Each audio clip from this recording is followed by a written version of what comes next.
Salute, salute. What's up? Salute. Welcome back to IBFP Raw. And we're just going to get into a few topics. We're going to do Raw a little bit different today. And we're just going to burn it up. We got a special edition of Raw today. We don't always have a great edition of Raw, but today we got a special edition. And it's time to cook, it's time to work, and it's time to get into it. Because you know what? There's so much going on. We need these fanboys to get checked. We need to separate the real from the fake. That's what we're going to do today. And we're going to be 100% honest and unbiased about it. We're not going to play any games. We're not going to, go back and forth with anybody. We're going to keep it 100% real. So let's just dig right into it.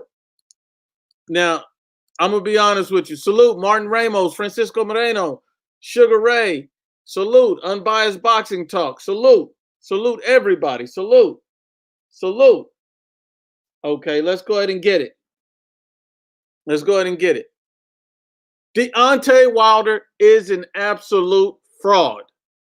Deontay Wilder is an absolute fraud. And I have to say it. I'm not going to lie about it. This guy's an absolute fraud. Here's the problem with this guy.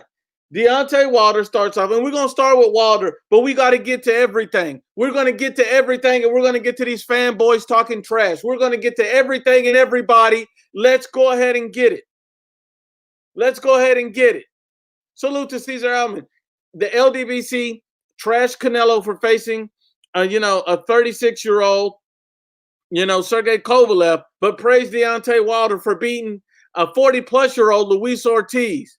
Come on now. That don't make no sense. You're right, Caesar. You're absolutely right. You're absolutely right. These guys are biased, and we're going to call it out. Jose Garcia, salute to Naptown. Salute.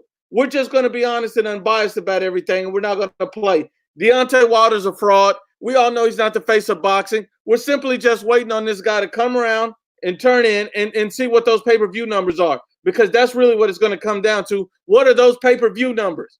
Who is this dude? But let's be honest about Deontay Wilder about this one thing.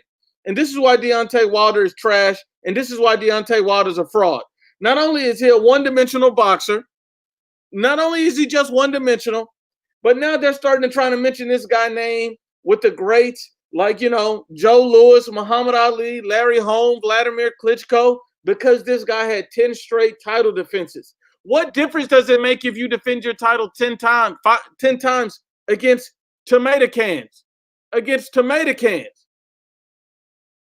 Come on now. You're defending your title 10 times against tomato cans, and they're praising this dude like he's some special out of this world fighter. But you're fighting tomato cans. How are you fighting tomato cans? And then let's just pull Deontay Wilder's card here, because that's the problem with these fanboys. They don't want to pull his card, but I'm going to pull his card. So if you got a fanboy in the building, step up and you get bodied right now. Step up and get bodied right now, because we're just going to expose it. And the first thing we're going to expose, and this will let you know how good Deontay Wilder is. Joe Louis had 10 title defenses of his belt. Deontay Wilder had 10 successful title defenses of his belt. Wilder has only faced 2 top 10 rated contenders. Joe Louis faced over 27 throughout his career. How are you only faced 2 top 10 title defenders? What are you talking about? This dude is trash. He got outboxed the entire fight against Luis Ortiz. And if Luis Ortiz had some power, he would have stopped Wilder early in the fight, because you've seen Luis Ortiz going for it. He simply didn't have the power to get him out. He simply didn't have the power to stop him. That's really all it was. He didn't have the power to put him on his back. That's all it was. Let's not play. Let's not play. Deontay Wilder fought Luis Ortiz where everybody knew what was going to happen. We all knew that Luis Ortiz is not an elite fighter. The dude's never been a world champion. I like Luis Ortiz. I think he's a good quality fighter, but he's 40-plus years old. He's not elite, and he's not the cream of the crop. We understand he doesn't have elite knockout power. Come on now. Stop it. Because if he did, he would have stopped Wilder. He went after Wilder and was unable to stop him. Now we understand why Deontay Wilder is facing 8,000-year-old mummies, ancient aliens, instead of fighting guys like, Dillian White. And people say, oh, Dillian White will get blasted out. You know what? Dillian White might get stopped. You're right. But the thing about Dillian is that Dillian has legit power, and he would be able to hurt Wilder if he got in close. Andy Ruiz, I'm not sure Wilder, when I first looked at it with Andy Ruiz and Deontay Wilder, I thought, hey, look, Ruiz have a hard night. This guy has a massive size, reach advantage, has that big right hand. Ruiz to get into inside of Deontay Wilder and give this man hell for 12 rounds. And I don't think it'll go 12 because either Wilder stops him, but I think, because Wilder's such a poor boxer, if Ruiz can get to him early, he could stop him before the 7th round. Deontay Wilder's a fraud. Deontay Wilder's a fraud. Let's not play. This dude's a fraud. We know he's a fraud. Out of all these 10 title defenses, you've only fought 2 top 10 rated title contenders? 2? Deontay Wilder's a fraud. This dude's a fraud. And there's nothing else you can say. This dude's an absolute fraud. His record's a fraud. They're hyping him up, and now he's clout chasing Anthony Joshua and Andy Ruiz. This dude is nowhere near the #1 boxer in the world, the heavyweight boxer in the world. He's nowhere near it. It's either Ruiz or Joshua. Let's be honest. Tyson Fury just got took to school by Otto Wallin. Salute to Unrivaled Boxing Talking News. Salute my brother. Guy got great content. Salute to you, my brothers. Salute to the UGC, the ABC, Speak Your Mind Sports Talk. Salute to Jose Yepes, Chin Smoke. But we're just going to get on Wilder because Wilder's a fraud. Wilder's an absolute fraud. And if you haven't subscribed to the UGC, Unrivaled Boxing Talk, Speak Your Mind Sports Talk, DT3 the Boom Man, go subscribe. IOTBA, Mr. 214, salute. But we're just going to get on Wilder because this dude right here, tell me, all right, answer this. Answer this, everybody. How is the LDBC's king, Deontay Wilder, and a dude come out looking like Captain Crunch? How is that your king, and he's walking to the ring looking like Captain Crunch? This dude talking about he's magically delicious. You look like Captain Crunch walking to the ring, and you're their king. Deontay Wilder's only fought 2 top 10 rated contenders, period. And when he stepped up against Tyson Fury took this boy to school. He took him to school. And Tyson Fury took him to school and got up and took his best shots and got up and kept going. He lost that fight. Salute to Go Beats Mode. If you have not checked out Go Beats Mode, go to Go Beats Mode. Subscribe to the channel. That's an official IBFP affiliate. Subscribe. But let's be real. Let's be real. Tyson Fury took him to school, and everybody's saying, oh, Deontay Wilder's going to knock out Tyson Fury easy in a rematch. What are we talking about? You talking about Captain Crunch? Anybody walking to the ring looking like Captain Crunch is not going to put on a clinic. This dude lost 7 rounds, except for the very end of the 7th when he caught Luis Ortiz. But when you watch the replay back, I want everybody to go back, watch the replay back when he got knocked out and Luis Ortiz was tired. He was gassed. That's because he's 50 years old. You got a senior citizen, a guy getting a senior discount in the ring, and he seen the punch coming. He couldn't do anything. He moved his hand, and he ate the shot because he was tired. That was an exhaustion knockout, and yet the guy still got up, and the ref gave him a fast count. That's trash. Salute to Rick Ram in the building. Salute my brother. Salute. That's trash. Deontay Wilder's getting hyped up for nothing. This dude's a fraud. I'm tired of everybody talking about. That's the reason why he don't want to fight Dillian White, because Dillian White, he can't go 12 rounds with Wilder, but he might be able to stop him in 5. He might be able to stop him in 5 because Dillian White got the power. Captain Crunch is a fraud. This dude looking like Captain Crunch is a fraud. Anybody saluting this guy is trash. Come on now, Deontay Wilder's a fraud. You beat a 8,000-year-old mummy, and you want to congratulate this guy like he beat the best fighter there is. Like the best fighter there. Johan, are you talking to me, Johan? Johan, are you talking to me? Because if you're talking to me, step in the chat. I get you a link, whatever it is. Let's debate. Because right now, if you want to debate, let's do it. I bet you I debunk everything you say. Let's go. Johan, step up. Don't talk and be afraid to step up and speak. No, I need to see you now. Come on now, Captain Crunch Promotions in the building. You wanted to come on the chat and say something disrespectful. Are you talking to me? And if you are, step up right now and get body. Step up. I'm just not going to play with these dudes. I'm not going to play with these dudes. Deontay Wilder is a hype job. I'm so sorry. He's beating up Eric Molina, Dominic Brazil, Bermain Stavern. But at 33 fights and 32 knockouts, he refused to fight Vladimir Klitschko. And you're right, D. Deontay Wilder is looking like a Marvel superhero. He's the bum slayer. That's what he is. He's the bum slayer. He's certified as slaying bums. That's what he's doing. Captain Crunch is the bum slayer, and he's certified as, as slaying bums. That's what he is. He is the bum slayer. Deontay Wilder lost all those rounds. And if he was in with a live fighter, they would have stopped him. Who can stop Deontay Wilder? Anybody with a punch. But you got to stop him within the first 5 to 6 rounds, or he's going to get you. I think AJ stopped him in the first 5 rounds. I think, Andy Ruiz got a very good chance. Dillian White got a very good chance. The bigger puncher you are, the better, because you can get to him early and often and get to him. This guy's Captain Crunch. The guy's absolutely a fraud.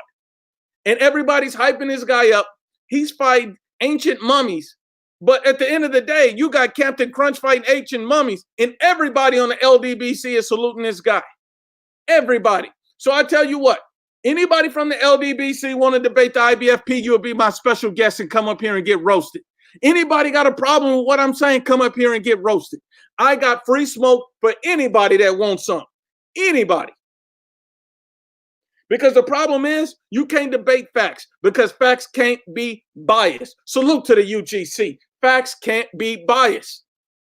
See, you don't have to like what I'm saying, but these are the facts. And they're not going to be biased about the reality of the situation. Deontay Wilder, you're absolutely right, Jose. He's, terrorizing your local retirement home communities. He's terrorizing the local retirement home communities. He's out here terrorizing these people. But he turns down $100+ million. And these fanboys' new excuse, they like to turn around and say, it's that, even the president of DAZN came out and says, well, he made a mistake. No, he didn't make no mistake. The deal was solid.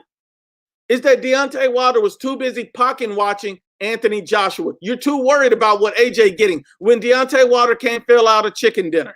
This man cannot fill out a chicken dinner. If you can't fill out a chicken dinner, then why are you sitting up here trying to get 50-50 with Anthony Joshua? This man is going to make $85 million. He's going to make more than everything you've made in your career in one night, and he's coming off a loss. You're nowhere near the level of fighter he is. Never. And here's the thing. You can hate AJ. You can love him. You can either one. AJ gets to Deontay Wilder. He stops him early. He has that kind of power. Styles make fights. Style makes fights. Remember that. Remember that. Remember that. We're just not going to play with these guys. We're going to keep it a buck, and we're going to keep it 100%. Anybody in here that got a problem, step up and we can debate right now. Anybody want to link? It's free smoke. Anybody. Absolutely right. Marcellus Wilder needs to get out of boxing before he be in that upper room. You're absolutely right. Because you look at Marcellus Wilder, this dude right here is going to be, Deontay Wilder is going to be the next Marcellus Wilder if he starts fighting good competition. Think about it like this. Normally, you see when guys get hit with that right hand of Deontay Wilder, they don't get up. Tyson Fury got up twice. Luis Ortiz got up twice. The first fight, he got up once. The second fight, he got up this time, and they tried to count him out quick because they knew he was losing all the rounds. Deontay Wilder's in trouble. If he faces a big puncher, styles make fights. Styles make fights. Tyson Fury is making more. I don't think Usyk beats Wilder. I think he can school him, but he's going to get caught with that right hand. I think that's what's going to happen. I think that's what's going to happen. You got to have elite power to beat Deontay Wilder. You got to be able to get to him early and stop him. If we're just being honest and unbiased. I think Usyk can school him. I think he can school him. But he might get caught. That's pretty much it if we're being honest and unbiased. If we're being honest and unbiased. And now I've gotten a lot of stuff where Canelo Alvarez and, Floyd Mayweather Jr. Floyd Mayweather said he's coming back for 2 fights. And the 2 fights he said, that they said he's coming back for are 2 big payday fights. He wants 2 big money fights. Floyd wants 2 big money fights. Who are the 2 biggest money fights? He's talking about Manny Pacquiao, and he's talking about a UFC fight. With Conor McGregor, he did about 4 million buys, and about the same with Manny. And now here's the thing. He did over 4 with Conor, so he did, a lot. So at the end of the day, he did 2 huge numbers. With Canelo Alvarez, he did about 2.2 million buys. If he fights Canelo now, that's $1 billion fight. That's $1 billion fight. Guillermo Vasquez, step in the chat. Step in the chat. Hold on, because I'm gonna expose you right now, Guillermo. And let me explain to you why I'm gonna expose you. Because I was absolutely right. Mikey did expose Errol Spence, because Errol Spence couldn't stop a guy moving up from 130 pounds. 135 pounds, I'm sorry. A guy moving up 2 weight divisions, he was unable to stop it. He was unable to stop him. So Guillermo Vasquez, you must drink more than Errol Spence for to be on here saying anything like that is nonsense. We saw what Errol Spence is. He did get exposed. He didn't have to beat him to expose him. You got to stop a dude moving up 2 weight classes, or you are exposed. Errol Spence Jr. is not known for boxing ability. He's known for knockouts. He's supposed to be the body snatcher. He was supposed to stop Mikey, and there ain't no 2 ways in between it. Vasquez, step up or get your hands off my nuts. Step up to the plate. Let's go. Step up, Vasquez. See, this is the problem. You get fanboys on here, and these guys, they don't want to come in here and debate the facts. We're only debating facts because Errol Spence was supposed to win, but he was supposed to knock out Mikey Garcia. He was supposed to knock him out. Vasquez, I'm waiting on you. Vasquez, I'm waiting on you. Where are you, Vasquez? See, this is how you know he's a coward, because he won't even step in the paint. He's a coward. He won't even step in the paint. And I tell you what, if Canelo fights Mayweather right now, he stops Mayweather, period. I don't care what anybody says. Mayweather's getting stopped. Mayweather's getting stopped. Mayweather's getting stopped. He's getting stopped. He's getting stopped. He's getting stopped. Now, Vasquez, let me ask you this. Salute to John Dealey. Vasquez, let's debate. Let's debate. You say Errol Spence is the boogeyman. The boogeyman's supposed to knock out anybody moving up in weight. The boogeyman's supposed to knock out anybody moving up in weight. He arguably lost the first 6 rounds against Sean Porter. Speak some facts. You bragging that Errol Spence won 12 rounds on a Mikey Garcia when he should have stopped him in the first 5? What are you talking about? You can't be this stupid. You can't be this stupid. Vasquez, you cannot be this stupid. Come on now. Uh-oh. We got another casual. He said, Canelo ain't stopping Mayweather. You tripping. If you think this is the same Floyd Mayweather that fought Canelo when he was 22, and you think this is the same Canelo that fought Mayweather when he was 22, you stupid. You need to take boxing off the front of your name and switch your sports to hockey, because you don't know nothing about the sport. There's no way Mayweather can take those shots from Canelo Alvarez right now, period. You know it and I know it. You know it and I know it. And if you got a problem, step into the chat and we can get it. Because you don't know nothing about boxing and have that title in your name. You need to slap yourself. You need to slap yourself. That's what I would tell you. You probably should slap yourself. You know what I'm saying? I'm just not going to play with these dudes. These dudes are casuals. These dudes are casuals. These dudes are Vasquez. I'm still waiting on the fact. Let's debate. You sit up here holding on the Errol Spence jockstrap. Stand up, stop touching your ankles, and come in here and debate me. What do you got to say? Because you keep saying little sly stuff, but I keep exposing you. So speak some truth. Speak some truth, or let's go. What do you got to say? I'm here in the chat. See, this is how I know that you're probably chocolate giddy up. You're probably ego. You're probably one of these dudes that ain't got nothing to say. You have no facts, but other than I'm here. Give me some facts. You want to step in here? Okay, let's debate. Let's debate. What's your facts? Let's go. I'm waiting. I'm waiting. And salute to IOTBA. IOTBA Boxing Talk. Salute my brother, Mr. 214. Salute. Salute. Go check that man out. That's some real talk. Vasquez, where you at? He said Spence dominated Garcia. That's a fact. How do you dominate a fight and you're a guy 2 weight class above Mikey and you didn't stop him? Give me a fact. Give me, I understand that you're bent over for Errol Spence, but give me a fact, because this is stupid. This is stupid. You don't get a cookie for going 12 rounds with the guy 2 weight divisions under you. Because if it was Crawford, if it was Bud, they would have drowned it. Salute to Boxing Block Center, my brother in the building. Salute my brother from another mother. That's my brother right there. IOTBA, salute. I'm waiting on Vasquez. Vasquez, where are you at? See, these dudes talk tough. They talk tough, but they don't want to come with facts. If you come with a fact, we can get you. But you have no facts. You don't like the truth. You don't want the truth. You don't want what's real. You can't argue with facts. Facts can't be biased. Facts can't be biased. Salute to Phil. And I would love to see Terrence Crawford versus Floyd too. If Floyd want to come back, then fight Terrence Crawford. Manny fought Keith. Come on now.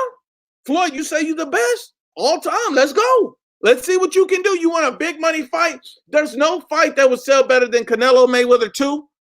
Or I bet you Crawford Mayweather will sell a lot more pay-per-views than Mayweather versus Manny, because people already seen that. They already know what to expect. Come on now. Floyd don't want the real smoke. He don't want the real smoke. He don't want what's real. He don't want what's real. Salute to Mark Wilson. Salute my brother. And see, Vasquez then disappeared from the chat. He went missing like Errol Spence. He went missing like Errol Spence. Come on now. And I'll tell you what, I'm about to roast some fanboys because they came on my page talking trash, and Vasquez then went into hiding. Vasquez, that's good you didn't went into hiding, because you know you don't want this smoke. You know you don't want this smoke. So let's go ahead and do a hater roll call.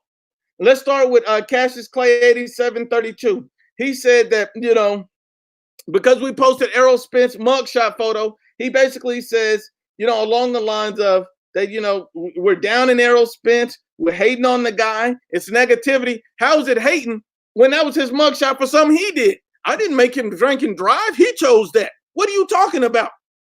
Come at me with a fact. Come at me with a fact. Hold on.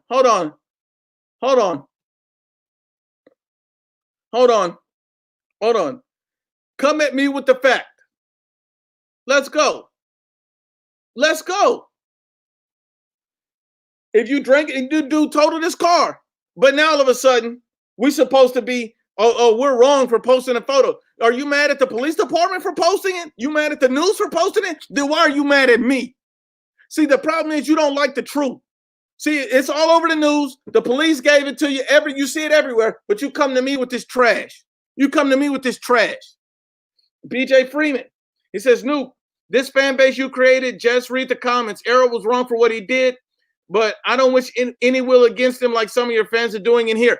Look, I can't control nobody's emotion, BJ Freeman. I can't control nobody's emotion. If somebody got an issue with what Errol Spence did, that's their own opinion. Don't come blame me for what somebody else said, BJ Freeman. And if you got a problem, you can step in and get bodied right now. Come on now. It's not my fault. I couldn't tell if that was his mugshot or after the Sean Porter fight, because in my opinion, he got beat up. He was looking just as bad. And if he think that's bad, you don't want to see Terrence Crawford. Come on now. You don't want to see Terrence Crawford. You don't want to see Terrence Bud Crawford. Let's go. And he better keep Canelo name out his mouth. That's all I'm saying. All these fanboys ended all that Canelo talk. You remember every 2 days they used to always say, Errol Spence Canelo, that's the big money fight. That's the fight. That's the big money fight. That's the big money fight. No, it's not.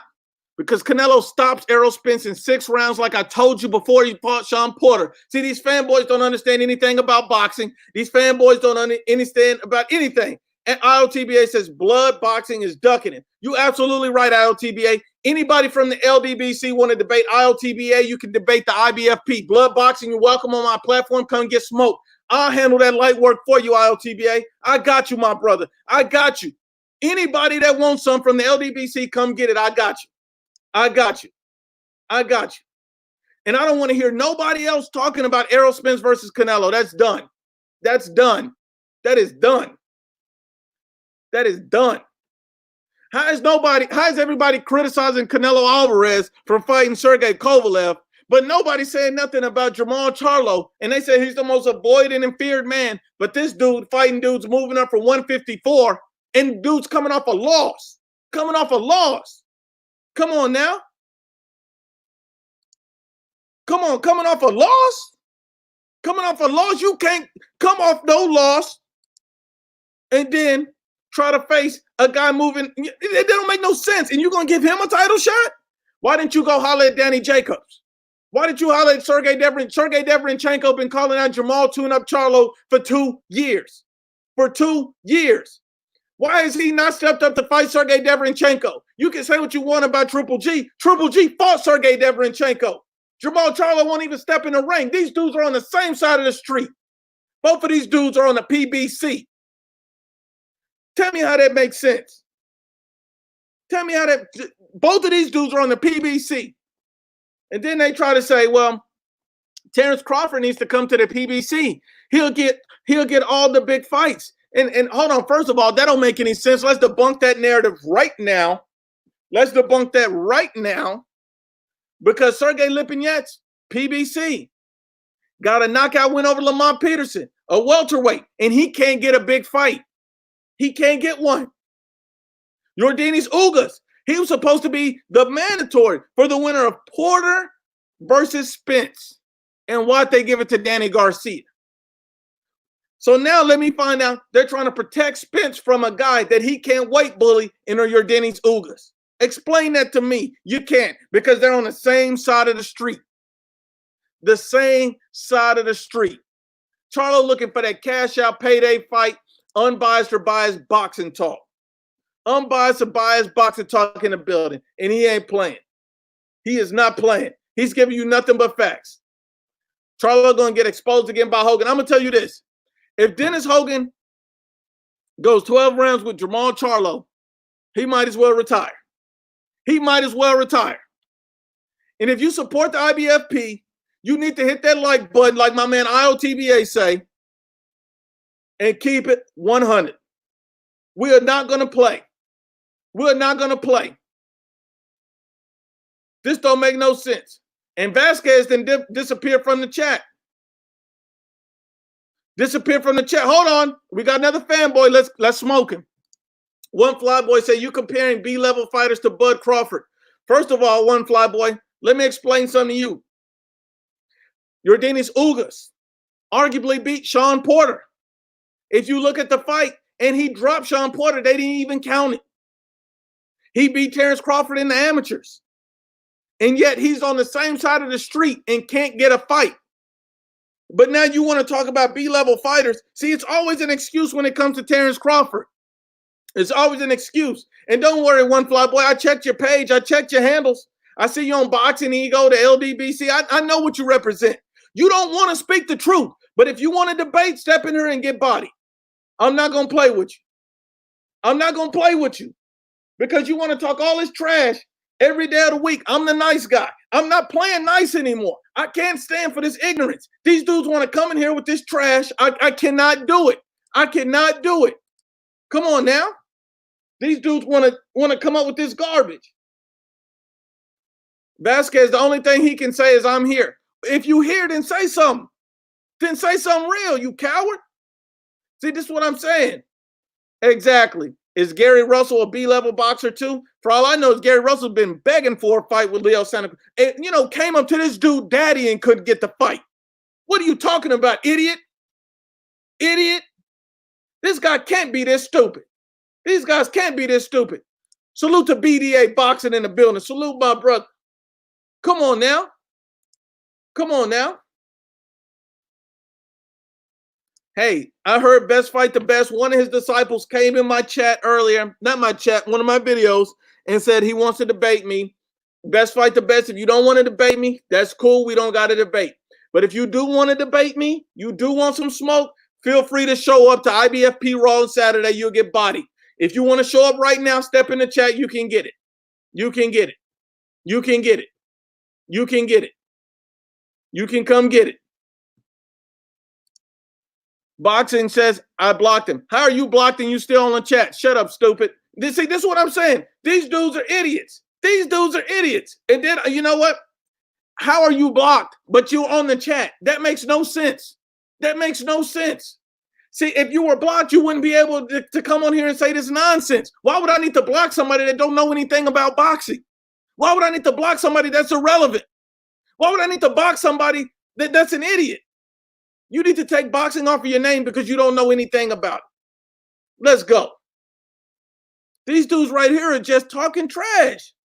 Just talking trash. Just talking trash. Just talking trash. Look, you follow my channel to get the truth, and you go over there and get that biased narrative that you come back here and spew that garbage. And that's why I come back to you and debunk everything that you're told by your leaders. And you know, look, if you want to go to a guy like Ego's page, because you see, I did my homework on you, One Fly Boy. I've been noticing your comments, so I say, let me get you. Let me get you. So if you want to go over to Ego's page, get all his lies, and come up here, and I debunked all of them. And when you come up here, you want to follow and support a guy that's your king, that lives in his mama's basement, that's begging for change on the internet, then you support these cornballs. That's on you. You can be out in the streets looking stupid. You can support a dude begging from his mama's basement. We don't play them games over here. We don't play them games over here because facts can't be biased. Facts can't be biased, One Fly Boy. That's the problem with you. Facts can't be biased. One Fly Boy, I ask you this. Who's number one pound for pound? Who's number one pound for pound, you coward? That's what I thought. That's what I thought. That's what I thought. These dudes don't want it. These dudes don't really want it. They just talking trash. Boxing says, he says, I'm not in LDBC. They probably didn't let you in. You sound dumber than them with some of your arguments. And look, this is no disrespect to you. It's just the absolute truth. It's the absolute truth. It's the absolute truth. How are you blocked, but you're on here making these stupid comments? And don't think I haven't looked at your page. See, I know who you are. See, that's the problem with these dudes. I do my research on you dudes. I do my research. I pay attention to who you are. And I looked at some of your stuff, and it was all garbage. It was all garbage. And here's another thing about it. You look like you giving boxing advice in the Wendy's drive-thru just like Dante's Bias Nation. But we're going to keep that between us. Let's go. Let's go. Look. And this is why I like Pez, because he keeps it 100. Tyson Fury is going to knock out Wilder in the rematch, even though he got pillow hands. Pez, I kind of agree with you. And this is what I think. This is what I think.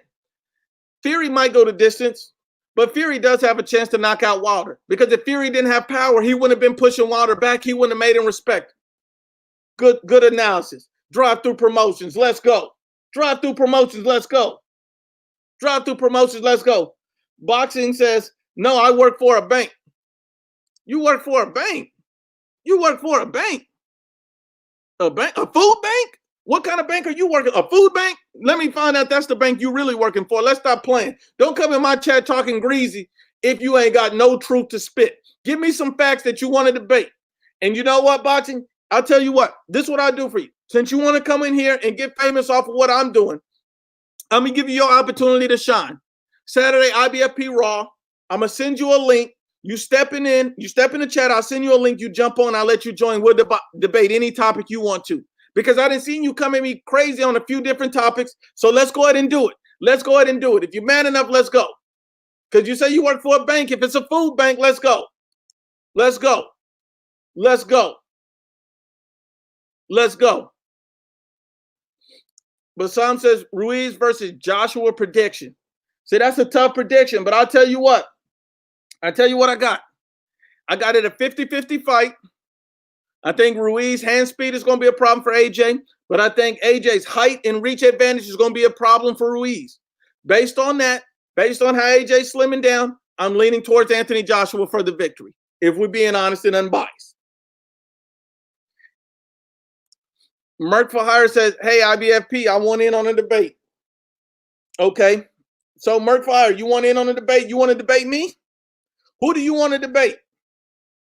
Who do you want to debate? Or do you want to debate a fanboy, or are you a fanboy yourself? Because if you want to debate me, you can get it. It's free smoke over here. You're welcome to IBFP Raw, and you can get it. But let me know first, Mark Fire, what topic you want to debate. Salute to Flame on 24, one of the real ones. One of the real ones.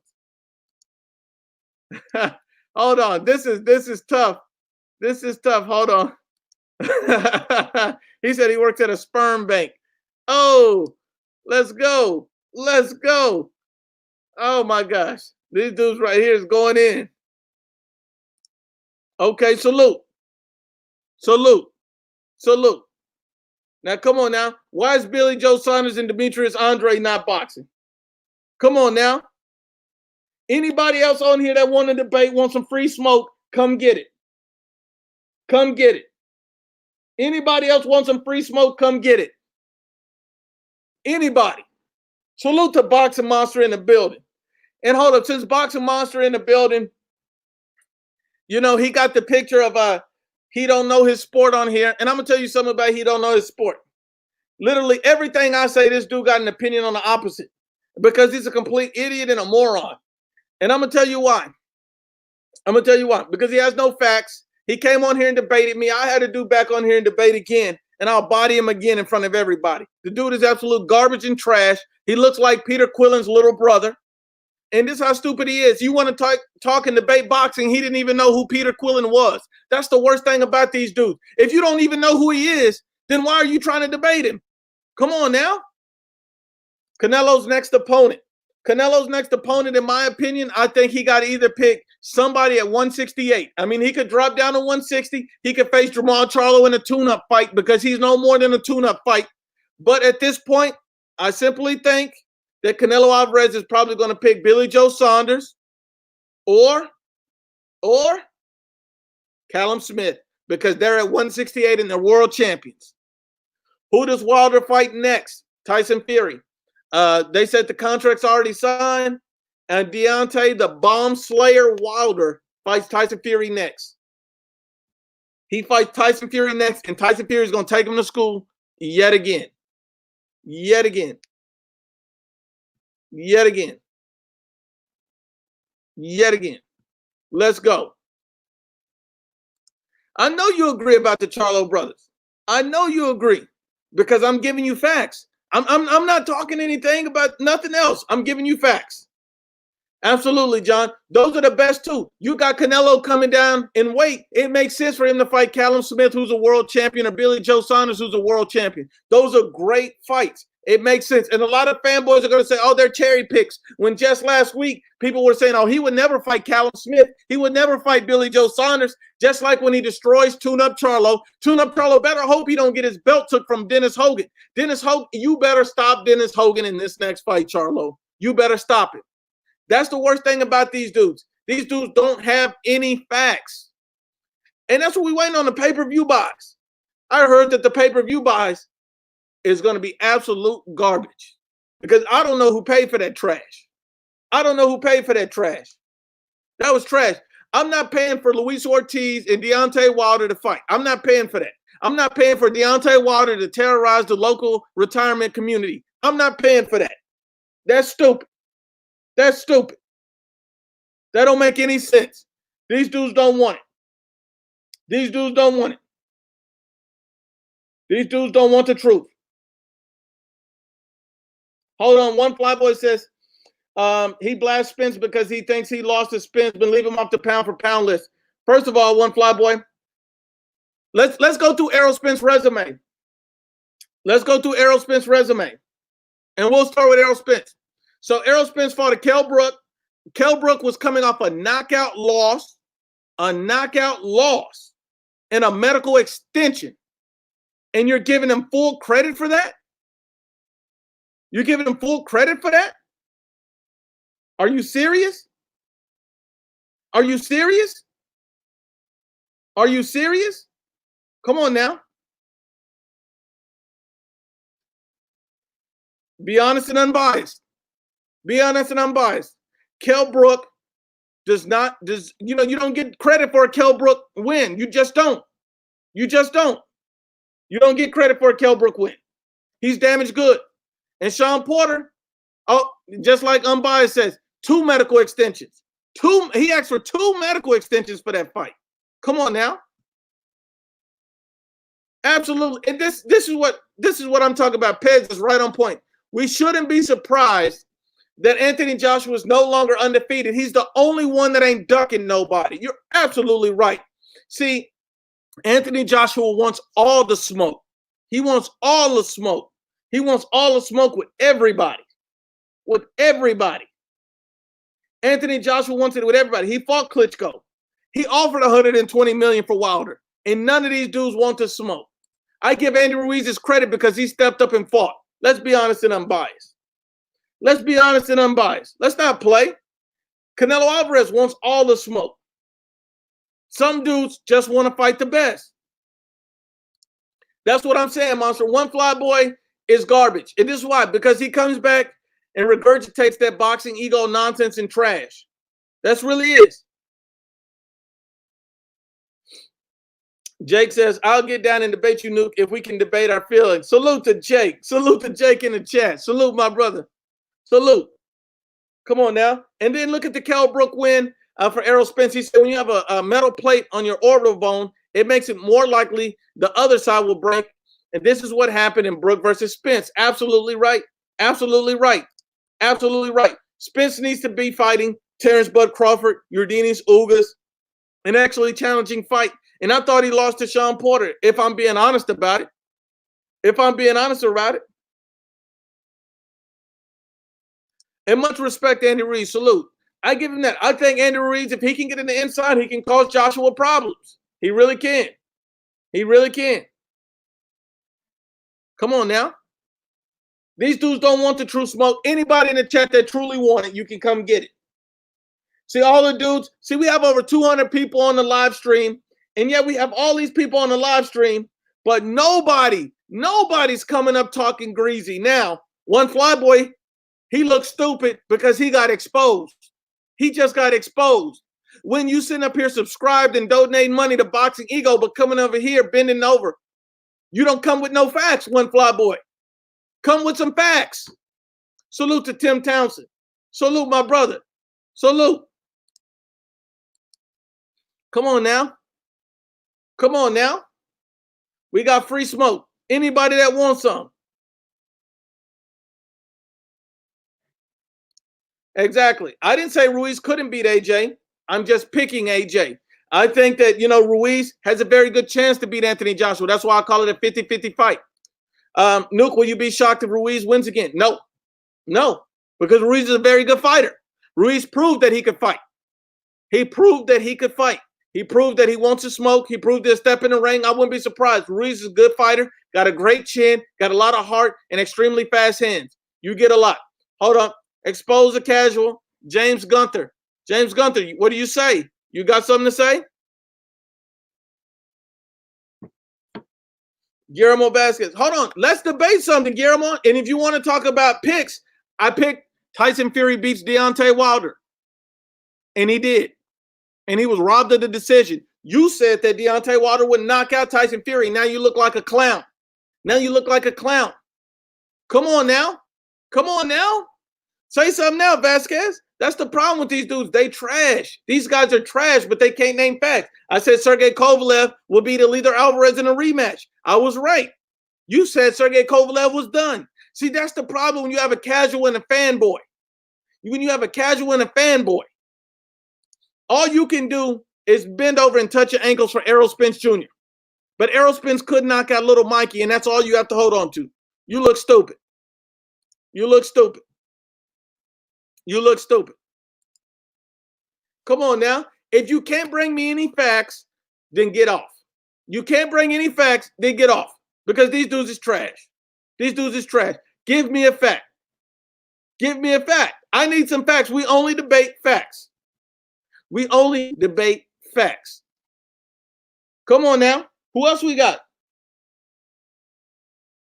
That's right. Being a fanboy, you have to come up with all these things. Come on now.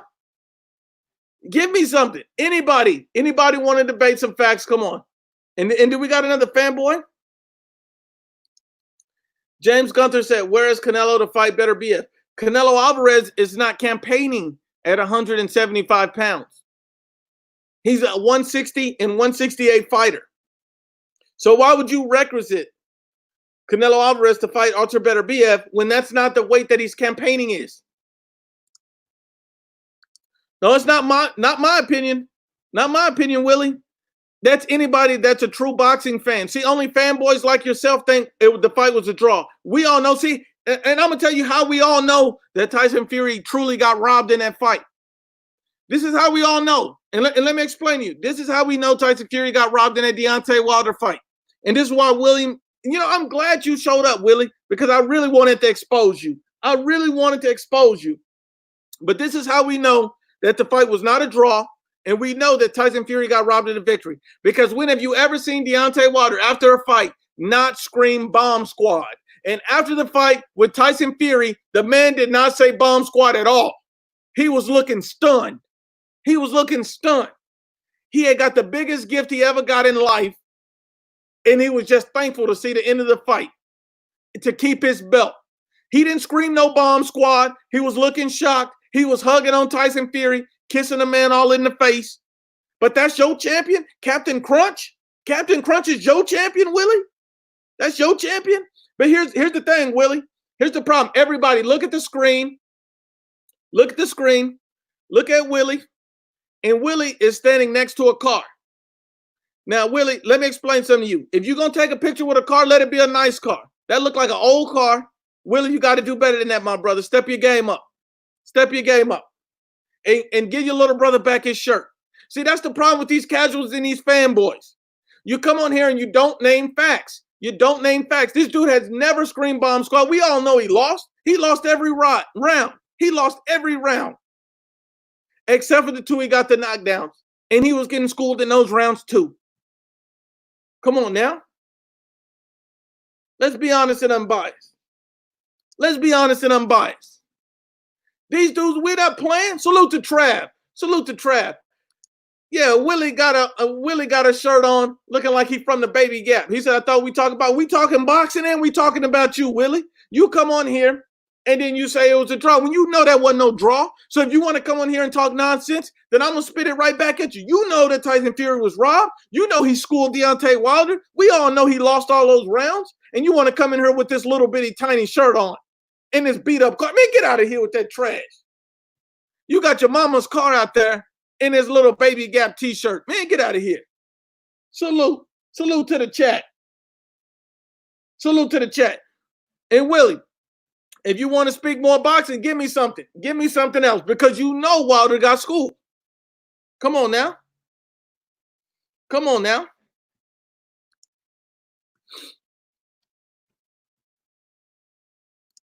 He said, man, because I'm not fat like you, let's stick to boxing. First of all, my brother, I'm in tremendous shape. And I don't wear Baby Gap clothes, and I'm a grown man. That's the problem. The second thing is I don't take pictures with my mama car. I have my own, Willie. Be honest and unbiased. Be honest and unbiased. Salute to Trav in the chat. Salute, my brother. Salute. Salute. We just got to be real. We got to be real with these dudes. See, these dudes want to play. They don't want to talk facts. And you want to come on here and be disrespectful, then that's the game you want to play. That's the game we're going to play. When you come on here, you better come to me with some facts. When you come on here, you better come with some facts or you're going to get clowned. Come on now. He said, you mad because I work in half things?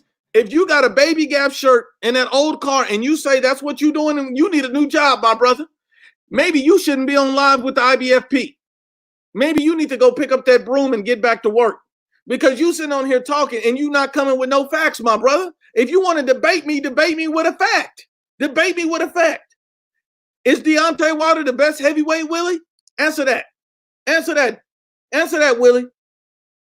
Answer that. Let's just answer. Let's start with that, Willie. Is Deontay Wilder the best heavyweight? Hold on. No, Willie. You disrespected me first, Willie, when you came on here and lied and said that fight was a draw. When we all know that fight was no draw. We all know that Tyson Fury got robbed. Stop playing, Willie. Don't make me go in on you on the chat. Don't make me do it, Willie. I'm trying to be a nice guy. I'm trying to be nice. Come on now, Willie. Who's the best heavyweight in the division, Willie? Who is it? Who is it, Willie? Who is it, Willie? Come on now. T's Boxing Spot says, how do you think Tyson deals with Wilder's power the second time around? I think he dealt with it the same way he did it the first time around. I think, he counterpunches, uses his jab, and you know what? You can deal with power as long as you're not getting hit with it. Deontay Wilder had a hard time hitting Tyson Fury in that first fight, and Tyson Fury was maybe 75% of himself. Maybe 75% of himself. Come on now. So I just got to be real about it. Willie, I'm waiting on you. Who's the best heavyweight in the division, Willie? Willie, I'm waiting. No disrespect, Willie. Where's that? Come on, Willie. I'm asking. Look, you said you wanted to talk boxing, so we're going to talk boxing. Come on now. Come on now. Let's go. Let's go. Let's go, Willie. And so we're just going to keep it pumping because I'm not seeing you, Willie. You're not coming in here. You're not telling me who the best boxer in the division is. Come on now. So, Willie, if you're not going to come in here and say it, I'm going to move on because you don't want to smoke anymore. You don't want to smoke anymore. Catacor says, Willie typing on a flip phone. He said, when were we talking the best? It's not Wilder. Okay, then. I just wanted to make sure that you weren't 100% delusional because you were trying to give this man a draw when it was clearly a robbery. If you're going to be honest, see, that's the thing that we're not going to do here, Willie. We're not going to come on here and pretend something that it wasn't. We're going to be real.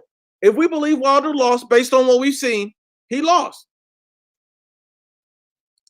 He said, the thing is, my opinion doesn't matter to you. Willie, I asked you your opinion, and you can't even give it to me. Who's the best fighter in the heavyweight division, Willie? Now you're getting in your feelings. Don't cry in the car, Willie. I'm just trying to talk to you. Just talk to me, Willie.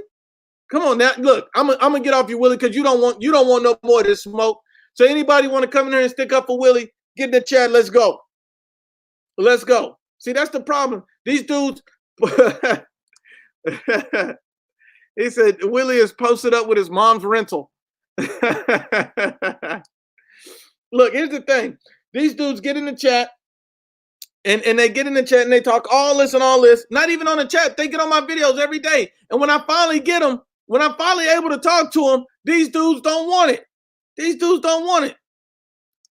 Willie says, I'm at work. I never dissed you. I'm a single father. And Willie, why you crying in the car, man? We talking boxing. You get all in your feelings. You get see now. Let me find out you one of these Spence fans. You get in your feelings. I'm just talking to you, man. I'm talking to you. And look, if you don't want anybody to talk about your car or your shirt, then why would you post a picture with it? But then you come into my chat lying about a robbery, lying about a draw. Come on now, Willie, be real. Be real.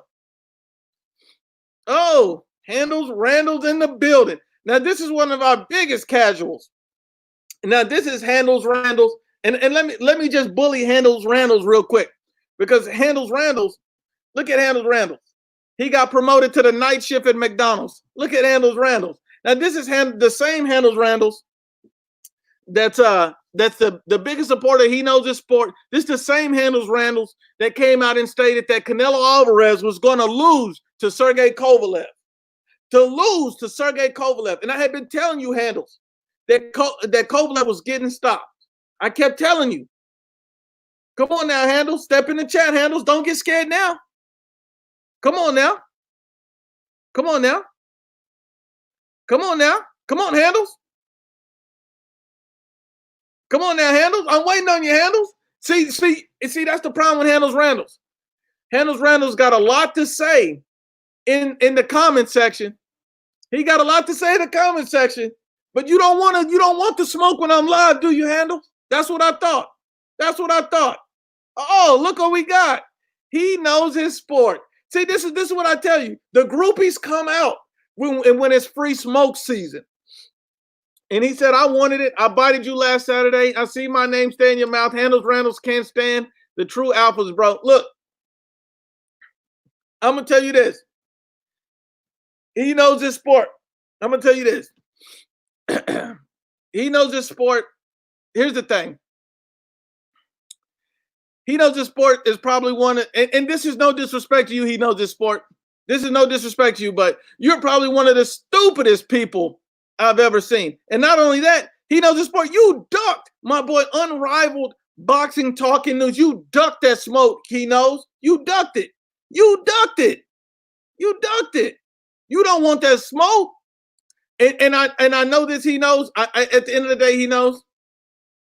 I'm gonna tell you this.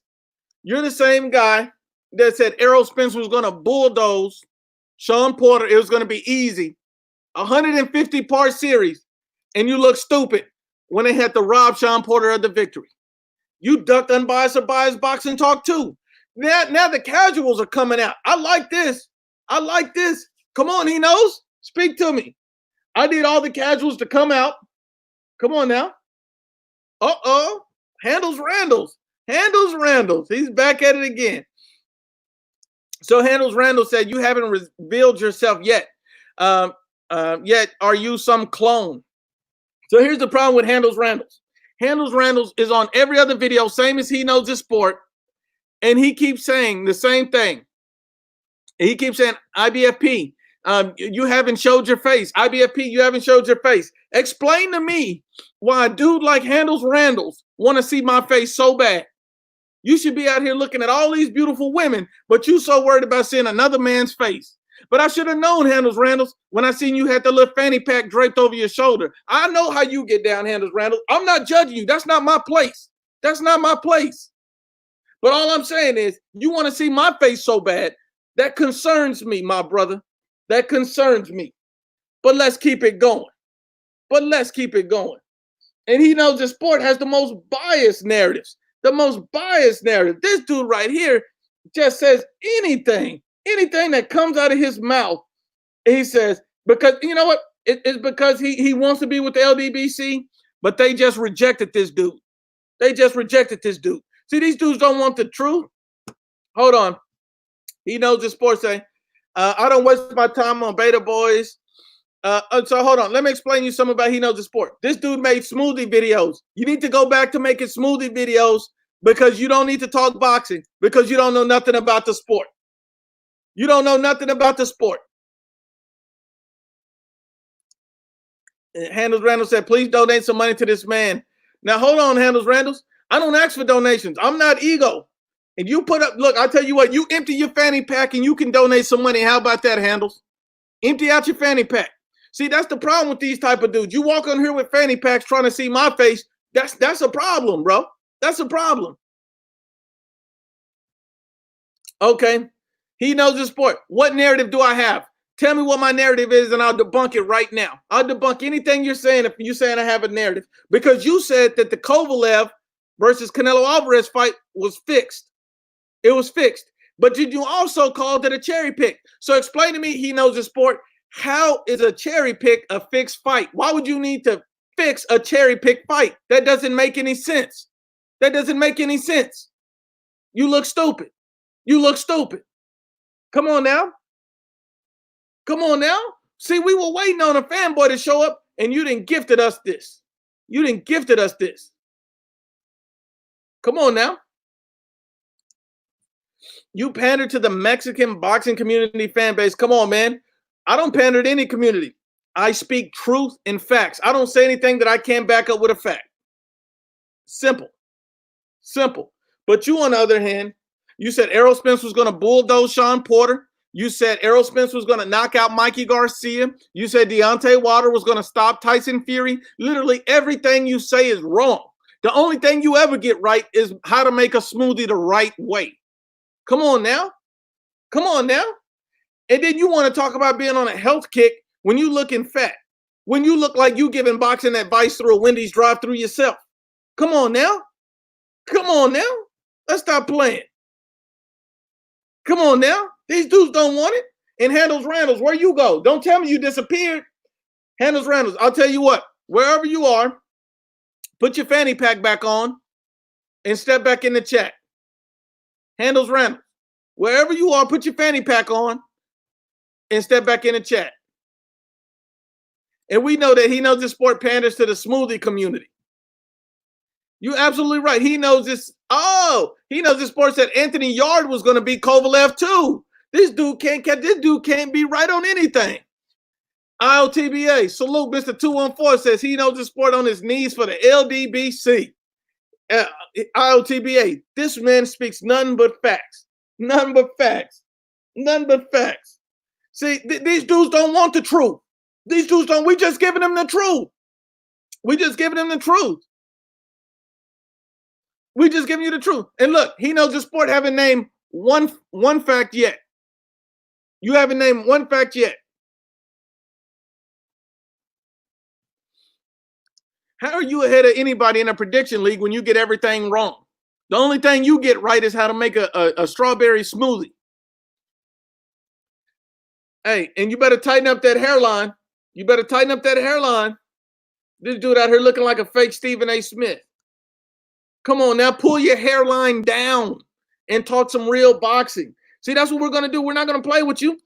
And, you know, Unrivaled says he knows the reason people are talking about you isn't because you know anything. It's because you were born with an extra chromosome. See, you ducked Unbiased. You ducked Unrivaled. You don't want the real smoke. These dudes giving you real smoke. These dudes are giving you real smoke.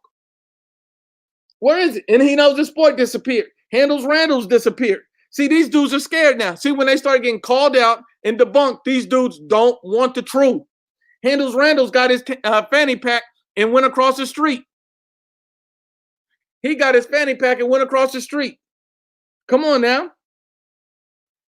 Randall's got his fanny pack and left. These dudes don't want the truth. These dudes don't want what's really going on. These dudes don't want what's really going on. Come on now. He knows the sport say I don't ever disappear. Then debate right now. He knows. Debate right now. What do you got to say? What do you got to say? Mr. 214 say he want that smoke. See, the problem is that these dudes don't want any of the true stuff. And look, you agreed to debate all these people live on air and then you backed out like a sucker. Come on now. You sitting up here looking like Peter Quillen with the Stephen A. Smith hairline, and you can't even come on here and debate facts.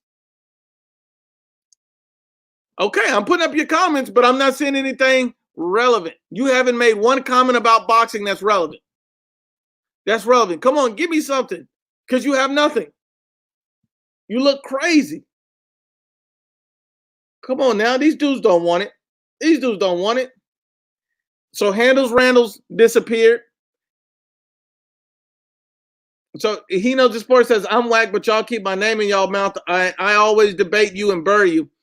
You haven't even named one fact yet. You haven't named one fact yet. What fact have you named? What fact have you named? What are you talking about? See, this is what I'm saying. These dudes don't want true smoke. These dudes right here are just talking nonsense. Give me a fact. Let's debate. See, he don't want to talk boxing. He don't want to debate boxing because facts can't be biased. You said that Anthony Yard was going to stop Sergey Kovalev. Then you said Kovalev was going to stop Canelo Alvarez. Then you said Kovalev was a cherry pick for Canelo. Then you said the fight was fixed. You can't make up your mind. All you know is your narrative and agenda is to hate on Canelo. You're a clown. Come on now. Come on now. You need to be honest and unbiased. And Randall's, where are you? Bring your fanny pack back. You come on now, Handles. Don't get a fanny pack and run, because every time I see you from now on, I'm going in on that fanny pack. We're not gonna play with you. We're not gonna play with you. Do you think Daniel Dubois is gonna do his thing in 2020? You know what the thing about Daniel Dubois is? I think he could be the real deal. Daniel Dubois looks like a good fighter. And you know what? He's passed every test along the way. I'm just waiting on Daniel Dubois to step into a big fight. And once he does, that's really going to tell us everything we need to know about Daniel Dynamite Dubois, Triple D. I believe Daniel Dubois is a very, very good fighter. A very, very good fighter. He knows the sport say you got a female Yasmin helping you out. Beta boy material. First of all, he knows I don't need nobody to help me. And second of all, you act like a female. So I need you to step on here with some actual facts. See, don't get in your feelings and your emotion. You worried about who's saying what. Don't worry about them. Focus on me. Focus on what I'm saying. Focus on all the wrong predictions you've made. Focus on all the idiot stuff you made. See, you used to always talk about Fred from barbershop conversations. Now the LDBC done kicked him out. You done forgot about your buddy. You done forgot about your buddy because now you look stupid. Now you look stupid. Now you look stupid. You don't want this smoke. You don't want this smoke. And Unbiased or Biased Boxing Talk says it all. And Handles Randles, step in. Handles Randall, step up. Put your fanny pack on. Come on in the chat. Come on now. Now he's begging to get his comments put up. Look, you still won't debate right now. Debate. What do you got to say right now? Glove boxing, if you see this, step into the chat. I know all these dudes know what real smoke is. Don't duck my dude IOTBA. Anybody can get it. Anybody can get the smoke. This free smoke. He knows that Canelo would lose to Kovalev, then calls him a cherry pick. Come on now. So you say he's going to lose to him, then he's a cherry pick, then the fight's fixed. You got an excuse for every day of the week. Come on now. Come on now.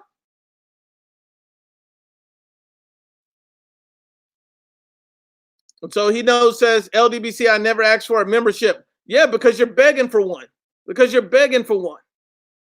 Come on now. Bruce, hold on. Bruce says, Handles and Willie both at the Baby Gap right now shopping for shirts and fanny packs. Come on, let's go. Willie, Handles, Randall, step in the chat. Let's go. Anybody want some smoke? See, that's the problem. Don't step in the chat and you don't really want the smoke and then get in your feelings. Don't step up here and then get upset when I call you to the table. Don't get mad at me for putting you on blast because you come in here with this fanboy nonsense. Because I'm going to go in. I'm going to go in. You still haven't even named the fact yet. He knows. See, these are female tendencies you got. These are female tendencies you got. You talking about smoothie videos and black seed oil, but you can't do anything. You can't name a fact. So explain to me, is Canelo Alvarez versus Sergey Kovalev, was that a cherry pick or was that a fixed fight? Explain that to me. He knows the sport, looks up to Fred from Beauty Shop Conversation, dropping his entire check on Super Chats to help Fred pay for his Tesla. And Fred's a clown. The LWBC a clown. Anybody that wants some, you can come get some. We're just not going to play with these dudes. These dudes don't know nothing about boxing. And if he knows this sport really knows something about boxing, if he really does, then how do you not know who Peter Quillen is? He knows? How do you not know who Peter Quillen is? Hold on. Augustine just exposed he knows. He said Deontay Wilder's #1 pound for pound. That alone tell you he's a casual. This guy got to be the biggest idiot in the sport. For you to say that Deontay Wilder is the #1 pound for pound fighter in the sport, and he's the unified bum slayer. He's a bum slayer. He knows. Start with the hashtags. You look stupid. I'm asking you a question. Who's the #1 pound for pound fighter? Who's #1 pound for pound right now? Come on now, these dudes right here don't have no truth, no facts. They have nothing to say. Come on now. I just want all the smoke. All the smoke. All the smoke. All the smoke. Anybody want some smoke, you can get it. Come on now. See, that's the problem. These dudes hiding with their fanny packs. If he says Wilder, he should delete his channel. He knows who's #1 pound for pound right now.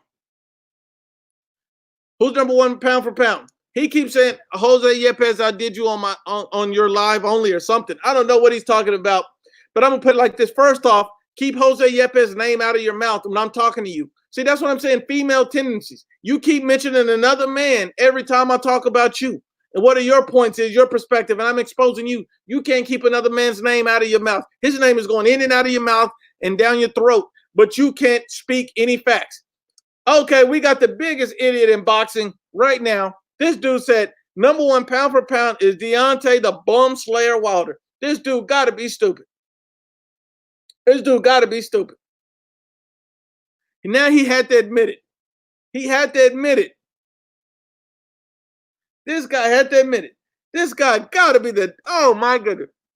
Oh my goodness. You got Deontay Wilder, the #1 pound for pound fighter in the world, for beating up on the retirement community, terrorizing your local retirement community. Deontay Wilder is #1 pound for pound. This dude has lost all credibility in the sport of boxing. You have none. You have none. You can never speak boxing again with me because you don't know anything about the sport. At this point, I can't take anything you say serious. You're talking about a dude who's only fought 2 fighters in the top 10 contenders throughout his career. A guy who ducked Vladimir Klitschko, a guy who ducked Dillian White, a guy who ducked Anthony Joshua. Come on now. This dude, you cannot be this stupid. You cannot be this stupid. And you know what? I understand he knows it's not your fault. It's not your fault. It's the same reason your hairline is messed up. Some people are just born that way. Some people are just born that way. Oh my God. Oh my gosh. I'll tell you what you need to do, he knows. You need to go through my videos, educate yourself on what boxing is, and then go to a barber and cut off the rest of your hair. Because your hairline shouldn't start at the back of your neck. Let's just be real. Your hairline should not start at the back of your neck. And we just going to keep it 100. We just going to keep it 100. We just going to keep it 100. We got to be 100% honest and unbiased about it, and we're not going to play with you boys.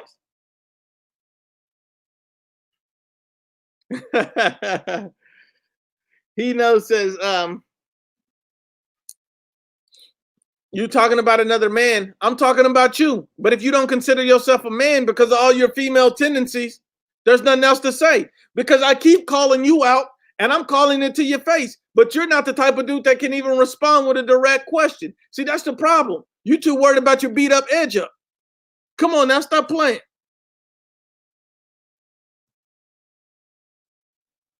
You showed up and you said Deontay Wilder is the #1 pound for pound. You got to be this stupid. You got it. You can't be this stupid.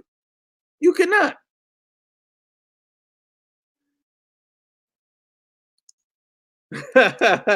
He knows the sport is not on coke. He's on bath salts. He got to be on something different. Salute to Ruby in the chat. One of the real ones. One of the real ones.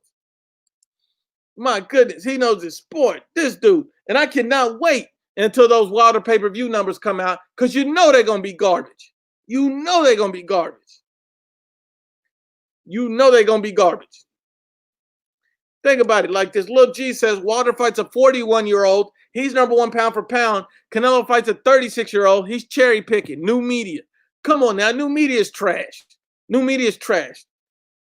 Come on. If there's any of these, I know Ego's on the chat, but he's too much of a coward to step in. If you're on the chat, Ego, step in because I know you follow me. And this is how I know Ego follows me. And I never knew anything about this cat. Like I said a long time ago, somebody tagged me and him in a post on Twitter and he blocked me. And I never said anything to this guy. That's how I know he's trash. Boxing Monster says Wilder Ortiz pay-per-view buys. Prediction 140,000 buys. 140,000 buys and a chicken dinner. Come on now. Come on now. What are you talking about? You can't be this stupid. Look, he fought a 50 or 60-year-old right now. What are you talking about? We're saying that now, stupid. These dudes right here. These dudes right here. See, these dudes don't have any facts, any truth. They have nothing to go on. Nothing to go on. Hey, you being called out. Where's your boy Handles Randles with his fanny pack? You might need to go. I'll tell you what you need to do. You need to go line up with your boy Handles Randles, his fanny pack, Willie in his mama's car, and then you need to meet at the rodeo with Chocolate Giddy Up because you dudes ain't naming no facts. No facts. Do you believe they gave Luis Ortiz his $7 million? Absolutely not. The guaranteed purchase for Wilder Ortiz was $3 million for Deontay Wilder and $1.5 million for Luis Ortiz. The only way they could have went up is if they did a ton of numbers on a pay-per-view. So they'd have to do almost 1 million buys to get those astronomical figures where Deontay Wilder can get almost 20 and Luis Ortiz can get 7. But that's not going to happen. If you think they're doing 1 million buys, you don't know boxing. Good question, Ruby. Good question. These dudes don't know boxing.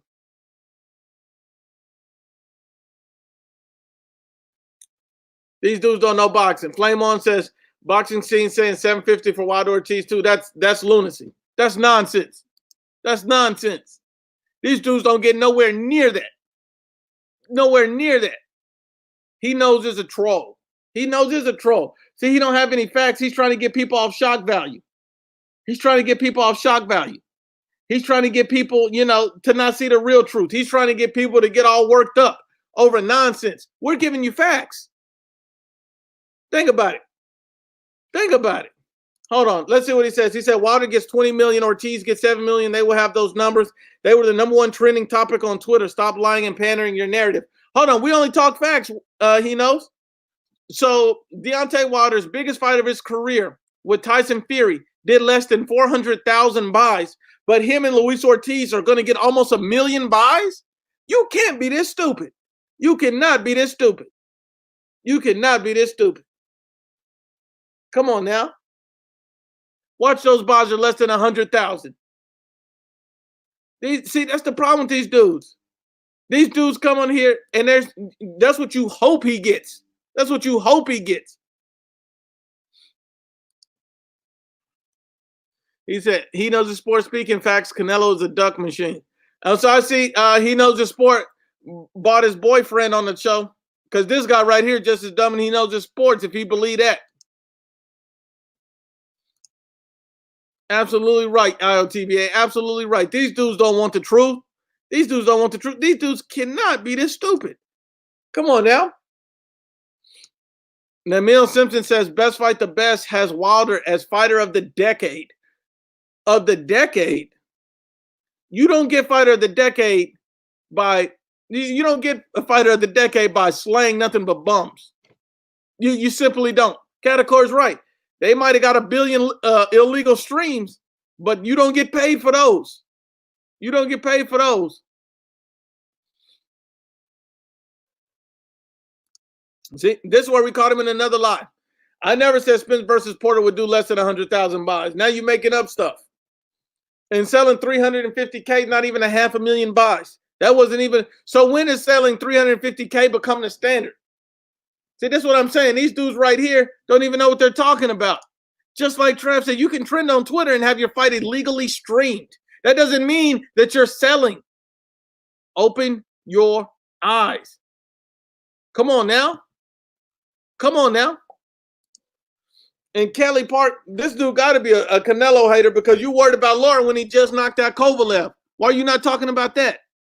That's what I thought. That's what I thought. See, you can do all these things, but these guys want to mention irrelevant stuff on what they believe. Come on now. Let's see what these guys are talking about. These guys are just putting out false information, not real facts. Come on now. Come on now. And where's Handles, Randles, and the fanny pack? Don't tell me you done walked away. Don't tell me, Handles. I know you're still on the chat. I know you're just scared to step in. I know you're scared, Handles. I know you're scared. Anybody that would show up with a fanny pack on a live stream, you deserve to be called out. Look at him. He still ain't named a boxing fact yet. You're debating on emotions, not facts. Emotions. Emotions. Come on now, give me something real. Give me something real. It all makes sense. Kelly Park is he knows his sports second account because I've never seen this Kelly Park clown. And this is how you know Kelly Park is he knows his sport on the other side because he knows his sport. Facts. Facts. This is everything that he knows this sport says. No matter how stupid it is, Kelly Park agrees. This is how you know that's his troll account. And look, he's talking to himself. Kelly, they can't handle the truth, fam. It's the same guy. It's the same guy. Come on now. Come on now. That's the thing. You asked me to debate and I started saying stuff. Now I got folks turning against you. What are you talking about? See, we're just talking about the trolls and your troll accounts that you come on here trolling with. These are fanboys. We're talking about fanny pack handles, Randalls. We're not talking to anybody real. You guys aren't talking to anybody real. Say something real. Say something real. Come on now. Ruby says, what numbers? Everybody said they were not watching that fight. The only highlights on YouTube. We all know Wilder fans stream his fights illegally. Wilder fans don't pay for fights. Half of these dudes ain't got jobs. Half of these dudes ain't got jobs. How they gonna pay for a fight? You see Ego begging for money on his mama in his mama's basement. Come on now. See, we just not gonna play with these dudes. We're just not gonna play with these dudes. We can't do it. We can't do it. Hold on. See, we got to do it. IBFP Canelo went 12 rounds with Jacobs. So what? Jacobs was a world champion in a unification fight. Is that something to be ashamed of? You went 12 rounds with Danny Jacobs? What are you talking about? You can't be this stupid. You cannot be this stupid. So going 12 rounds with the fighter who's an elite level fighter, who has a world title in unification, who came in 20 pounds heavier than Canelo Alvarez is a problem? You just proved yourself that you're a casual. And look what he knows it says. Kelly Park, facts. That's what I'm saying. This got to be the same guy. This got to be the same guy. This got to be the same guy. These guys are clowns. These guys are coming in here saying the same stuff. These guys are trash. These guys are trash. These guys are trash. And you know, that's the worst thing about it, is that these guys can't name facts. These guys don't want to talk about accomplishment. This is the same man that said Deontay Wilder was #1 pound for pound.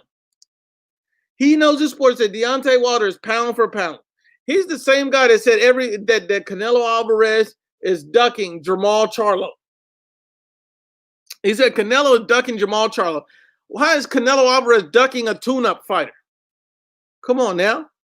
You can't be that dumb. Come on now.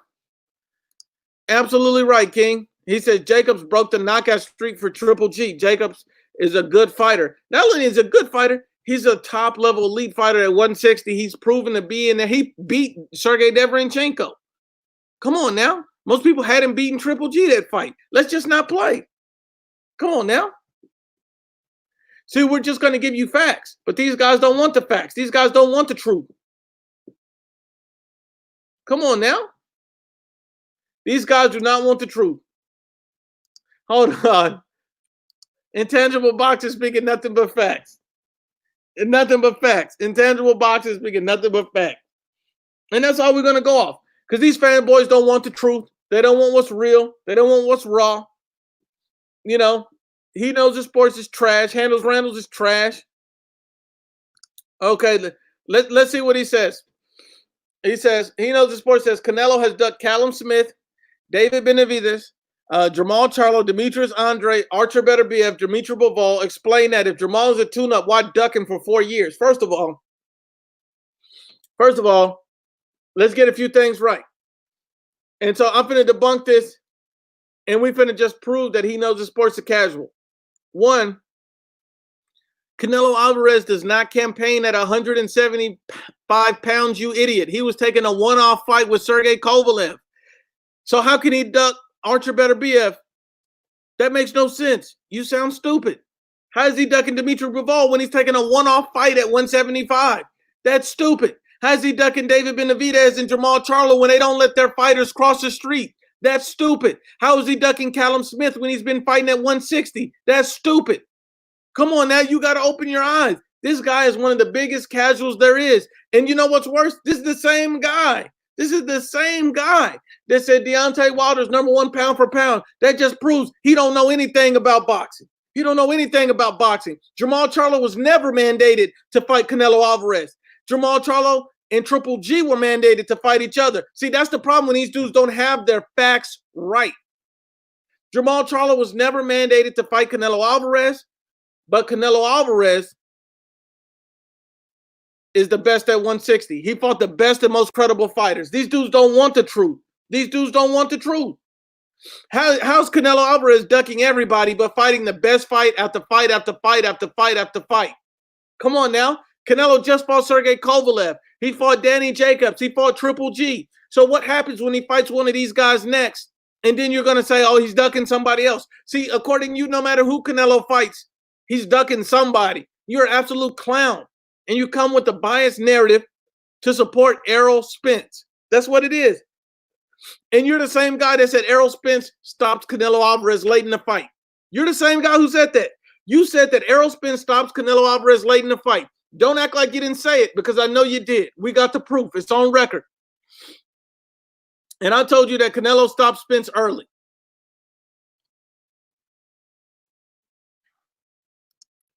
He says, why doesn't he supposedly become undisputed at 160? So I didn't know 160 becoming undisputed at 160 was a requirement for Canelo Alvarez. Explain this to me. Why didn't you keep that same energy when Floyd Mayweather never became undisputed in his career? Don't worry, I'll wait. Why didn't you keep that same energy when Errol Spence never wanted to come undisputed at 147 and avoided Terrence Crawford? Don't worry, I'll wait. This just proved this guy's an absolute casual. He says Spence beats Canelo easily. I'm more convinced. This just proved that his mama dropped him on his head as a baby, and that proves two things. That proves, one, that he's stupid when it comes to boxing, and then proved the second thing, which is explains why his edge up is beat up. Explains why his hairline's at the back of his neck. Come on now. Come on now. They don't even recognize the WBO belt from Terrence Crawford because they want to duck Terrence Crawford. Terrence Crawford told this man to pull his panties down. Terrence Bud Crawford came at this man to his face and called him out. IOTBA, Mr. 214 even says that Canelo would beat Errol easy. It's not even a competition. It's not even a fight. Come on now. You can't be this stupid, he knows. Come on now. Quincy said the WBO belt is trash. No, the WBC belt is trash. That's what's trash. The WBC belt. That's the worst sanctioning body there is. That belt is trash. That belt is trash. Intangible says Canelo school Spence. I think Canelo stopped Spence. I think Canelo stopped Spence. He says Spence fights in bouts with no rehydration clause or catch weight. Floyd Mayweather uses catch weights, but you didn't say anything about that, did you? Did you say anything about Floyd using a catch weight? Did you say anything about Floyd using a catch weight? That's what I thought. That's what I thought. Come on now. Let's be real. And Spence, you're right. Spence don't fight rehydration clause or catch weight because he doesn't fight the best. He does not want to fight Terrence Crawford. So why would he need a catch weight or a rehydration clause? Because he's a weight bully. So there's no way he'd be able to do it. This guy can't be this stupid. Come on now. Nando, just putting it out there. Come on now, let's be honest and unbiased. He knows the sport says Spence bodies Canelo. Canelo lacks stamina, and his head and foot movement is subpar. Can't stand athletic, explosive fighters. First of all, Errol Spence is not explosive. Sean Porter was explosive, and Sean Porter was giving Errol Spence the business. Second of all, Canelo Alvarez went to full 12 with Triple G twice, went 12 with Danny Jacobs, and stopped Sergey Kovalev in the 11th. Show me what round he was gassed in. Show me what round he was gassed in where he couldn't continue. Because if he was truly gassed, he would have got stopped, and he didn't get stopped or dropped in any of those fights. Was never severely hurt in any of those fights. Explain that to me. You're a casual. Errol Spence is flat-footed. He's not explosive, and he's not athletic. He's flat-footed and predictable. Come on now. This dude don't even know how to break down boxing.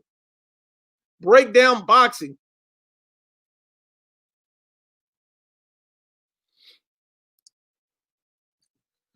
David Long said, Spence will eat Canelo body like lunch. Did he eat Sean Porter's body? Nope. I believe he went the distance with Sean Porter, didn't he? So what happened to that lunch? What happened to that lunch? See, that's what I'm saying. You bring in your trolls, and these dudes can't even name any facts. What happened to that lunch? Exactly, Unbiased. So you're saying that Spence stops Canelo, but he couldn't stop Mikey Garcia. So you can't stop Mikey Garcia, but you can stop Canelo Alvarez. Come on now. And he knows the sport had 3 people agree, and he thinks he got a whole movement. Come on now. Come on now. Come on now. These dudes right here. Canelo stops Errol Spence to the body. You couldn't eat little Mikey, but you're going to eat Canelo Alvarez, a bigger, stronger, elite level fighter. These dudes can't be this stupid. These dudes can't be this stupid. You don't even deserve recognition for being this stupid. Stupidity does not deserve recognition. It really doesn't. It really doesn't. Ivan Parker, Spence beat Canelo. Canelo is too slow and inaccurate as a counterpuncher. Spence can stand in front of Canelo and slip and counter him all night. So wait a minute, Ivan. So why didn't Errol Spence do that to Sean Porter? Because he got beat up. His shot selection was predictable, and he was flat-footed and slow. Canelo's an elite level counterpuncher. These guys are casual, so I see that he knows the sport, brought his casual fanboys with him, and these dudes are all getting bodied because none of these dudes are naming any facts. None of them. None of them. These dudes don't have any facts. These dudes can't name any facts because these dudes don't have any facts. Come on now. Come on now. Come on, he knows. Name something real. I mean, anybody that thinks that Errol Spence beats Canelo Alvarez don't know anything about boxing.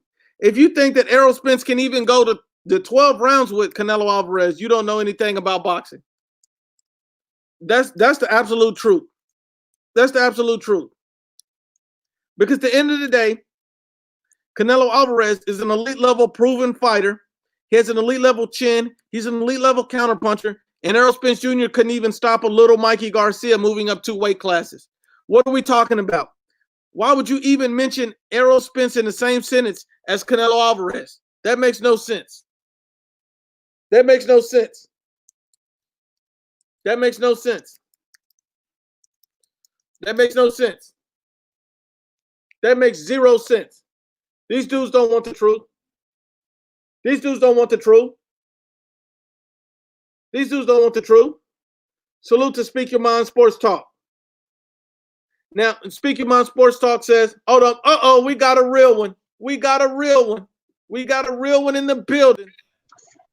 And we got Mr. ILTBA in the building. Salute to you, Mr. 214. Man, y'all know how I do. It's your boy, Mr. ILTBA, Mr. 214. Mr. I'm on that bullshit again. Shout out to the whole IBFP movement, you understand me? Y'all know I represent that UGC, that underground community. Salute to all my partners, man. Y'all make sure y'all go subscribe to that UGC boxing channel. Say, when I tell y'all Nuke is the truth, man, nigga, you leading the way. What's popping, fam? Say, man, ILTBA, explain to me why he knows this sport is this delusional and stupid. Can you explain? He on some sucker shit. Like, cuz, I'm from Dallas. I'm an Errol Spence fan. I told Earl he better stay the fuck away from Canelo. You better stay the fuck away. Like, nigga, he know this sports. You got to be a stupid motherfucker to actually say Earl beats Canelo. Nigga, how stupid are you? Nigga, you know damn well seeing Earl fight and that Sean Porter fight. And look, look, I'm gonna be honest with you. I thought Earl was just the top dog of dogs in the welterweight division until I seen that Sean Porter fight. Listen, Derrick James has a training style to where he throws one shots. And if you see, Earl was trying to do that against Sean Porter, but Sean Porter was on him so much, throwing punches and combinations, Earl was froze up. He has no chance in hell against Canelo. I'm with you. Canelo stops Errol Spence. And Canelo doesn't just stop Errol Spence, LTBA. He stopped him in devastating fashion. In devastating. Hey, bro, I agree with you. Like you say, we got to keep it honest and unbiased, right? IBFP? Yes, sir. And that's the way we coming on her. Spence, like, I don't even know if Spence beat Garcia. I don't know if he beat Thurman. I don't know if he beat Crawford. I ain't saying he can't beat him. But shit, the way I seen that Sean Porter fight, shit, I don't know no more. Wait a minute, LTBA. We got Dre Spector boxing. He said you're talking as if Spence doesn't have a chance. And I'm gonna tell you this, Dre Spector, you're looking a lot like R. Kelly right now in that picture, Dre Spector. And the second thing I'm gonna tell you, Dre Spector, is Spence don't have a chance against Canelo Alvarez. I think Terrence Crawford beats him. But against Canelo, that's not even the same thing. You sound like you trapped in the closet, my brother. Salute to Unbiased or Biased Boxing Talk. Step in and explain to me what's going on when he knows his sport, Unbiased. Man, can you guys hear me? Yes, sir.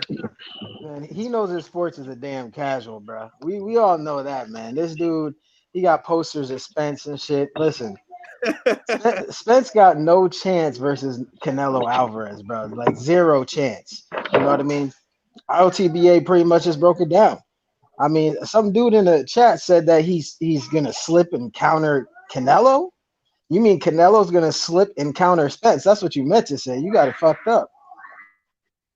That's right. Because these dudes really don't understand what's going on. If you think that Errol Spence had those kind of skills, if he had that kind of skills and that kind of talent, why wouldn't he end up taking the Terrence Crawford fight? Because they don't believe he can beat him. You see what he did against Porter, laid a goose egg those first 6 rounds. He didn't look like the truth in those 6 rounds, did he?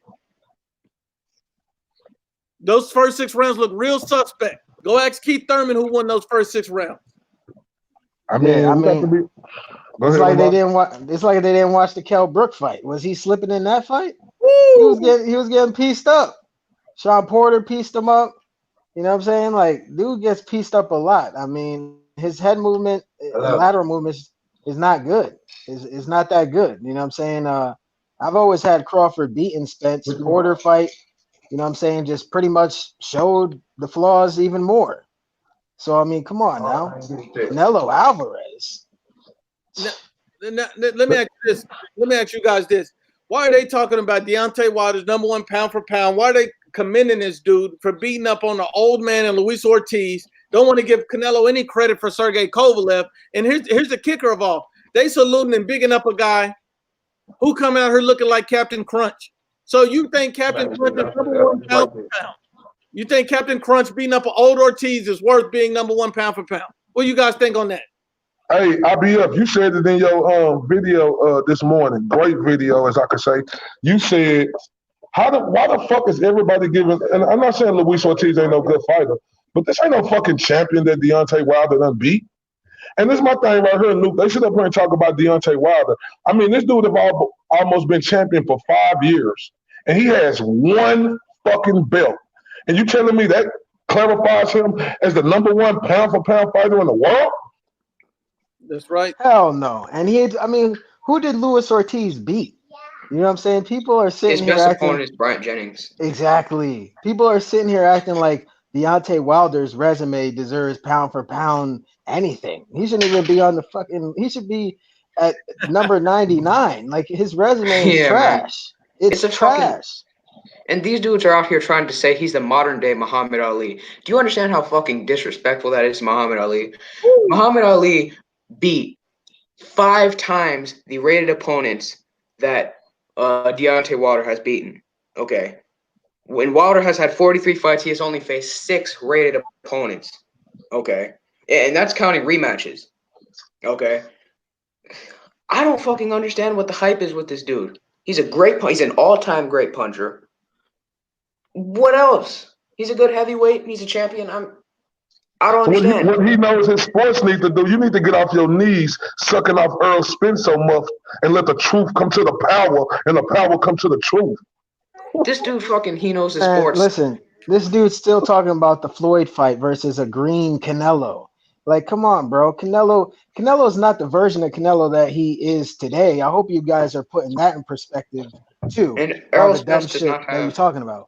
Errol Spence does not have Floyd Mayweather's skill set. He's not nearly what Floyd is defensively. Bro, he like a Margarito. He is a black Margarito or a black Triple G. Like, y'all talking about Errol Spence like he's slipping punches and he fight like Floyd. Like, no, he does not. You lying to yourself. And y'all know what's crazy? Unbiased, intangible, and Nuke. Before this fight started, you had that same sucker ass nigga, and she knows his sports because you a straight sucker. You and your goddamn fucking receiving ass hairline. You had, like you said, Unbiased, because you document how this nigga did hundreds of videos saying Errol Spence was gonna bulldoze Sean Porter. Now look, oh my God. Look, we seen the fight. It's crazy because look, I'm gonna be honest with y'all. Nobody around the world, only a slight few said this was gonna be a good fight, right? So with Sean Porter, even though I had Errol Spence edge in the fight with the knockdown, with Sean Porter giving him a fight like that and confusing him. And then we talking about the #1 fighter in the world in Canelo Alvarez, and this she know his sports nigga trying to make that comparison. Boy, sit your dumb ass down somewhere. He let the truth come to the power. And then this nigga, hold up, then this nigga I'm talking about Deontay Wilder, the #1 fighter in the world. Nigga, the only fights he got on his resume that he won against a good fighter was fucking Luis Ortiz. How the fuck is he the #1 fighter in the world? Yo, this dude, he knows the sport, said in the chat that Canelo is just a bigger Mikey Garcia. So Spence is going to do him just how he did Garcia. Say, somebody need to time this nigga out. You should drop the link for him. All right. You should let him explain himself. He knows. Jump on the chat. I'm going to drop the link for you. Jump in. Because everybody don't want it. I know he will. Nuke, this is another thing that you were speaking on earlier, Nuke, and I spoke on it too. It's like, I said this in the video as soon as the fire's up. I said, all them LDBC ass niggas, you seen all of them from 78 to that Eminem head ass Fanon to Cuz boxing, to just all of them saying, to Malcolm Fred X, the new Malcolm Fred X. You seen all of them say the fight was fixed, right? But they don't say, but so is Deontay Wilder fight fixed? Like I said, we want them to keep that same energy. Even though I think both of them guys knocked them out, you could just see the pure bullshit narrative that they do towards the lighter skin color fight. That's why I can't fuck with the LDBC, because they just want to give credit to the black fighters instead of give credit to the lighter color fighters who ain't black. And that's the thing is, man, you just got to support boxing as a whole. And these guys don't want to do that. They want to push the narrative. And that's why the argument fails every time. That's why they're always debunked. Every single time. Intangible just said it. This guy's talking about he's going to beat Canelo based off what he did against Mikey. Those are two totally different fighters. Unbiased school this dude on the difference in that fight. Yeah. Come on. Even comparing Mikey Garcia to Canelo Alvarez, I don't even know man, I don't even think that needs a response. Like the dude Mikey Garcia. He doesn't know boxing. Like Mikey Garcia had the body type of an alcoholic fucking middle-aged man. Exactly. In the damn Spence fight, man. Like, come on. He's not a 147 pounder. He didn't have the speed. Okay. He didn't have the ring IQ. He didn't force the action. He didn't go to the inside. Look, two things. Canelo, head movement, his defense, way better than Mikey Garcia. Canelo, he goes to the body, something that Mikey Garcia doesn't do. Simple, bro. It's just not even no comparison. How you silly motherfucker, you, and he know his sports, and I want to smoke with you. Just like I want to smoke with blood boxing too. I want to smoke with you, nigga. You got to be one of the stupidest. And I ain't finna be like Luke and say no disrespect. Nah, nigga, this all disrespect. You one of the stupidest motherfuckers I ever heard talk boxing. Dude, and Mikey doesn't even have nearly the craft that Canelo does, man. Not even close. All right. And Mikey then Garcia wants to be a counterpuncher so damn much, man. And then he know his sports. You a square anyway. I seen that slick ass shit you said on the Funny Ho Brown TV. Yeah, I'm right here now, motherfucker. So if you want to debate me, let's get all the smoke, motherfucker. Don't comment about a nigga don't want to step in that ring, you sucker ass nigga. Salute. And then we got Flame on 24 in the building. Salute to Flame on. Flame on. Speak to him. Hey man, what's up, man? I just had to get in here, man, because these fanboys, man, they tripping, man. I don't know what to say, dog. Like, these motherfuckers, this man said Spence gonna beat Canelo, and he just knocked out Kovalev, man. You got to be delusional, man. You got to be delusional, bro. Like, ain't no fucking way, man. Spence too small. We know he don't have the power that they say that he had, because he couldn't put down Porter. You know, so I mean, ain't no getting through to these people, man. They gonna believe what they want, but as time go on, man, we're gonna keep getting these predictions right and keep exposing these motherfuckers, man. They ain't gonna have they ain't gonna be able to deny it after a while. He knows his sports. He simply can't break fights down.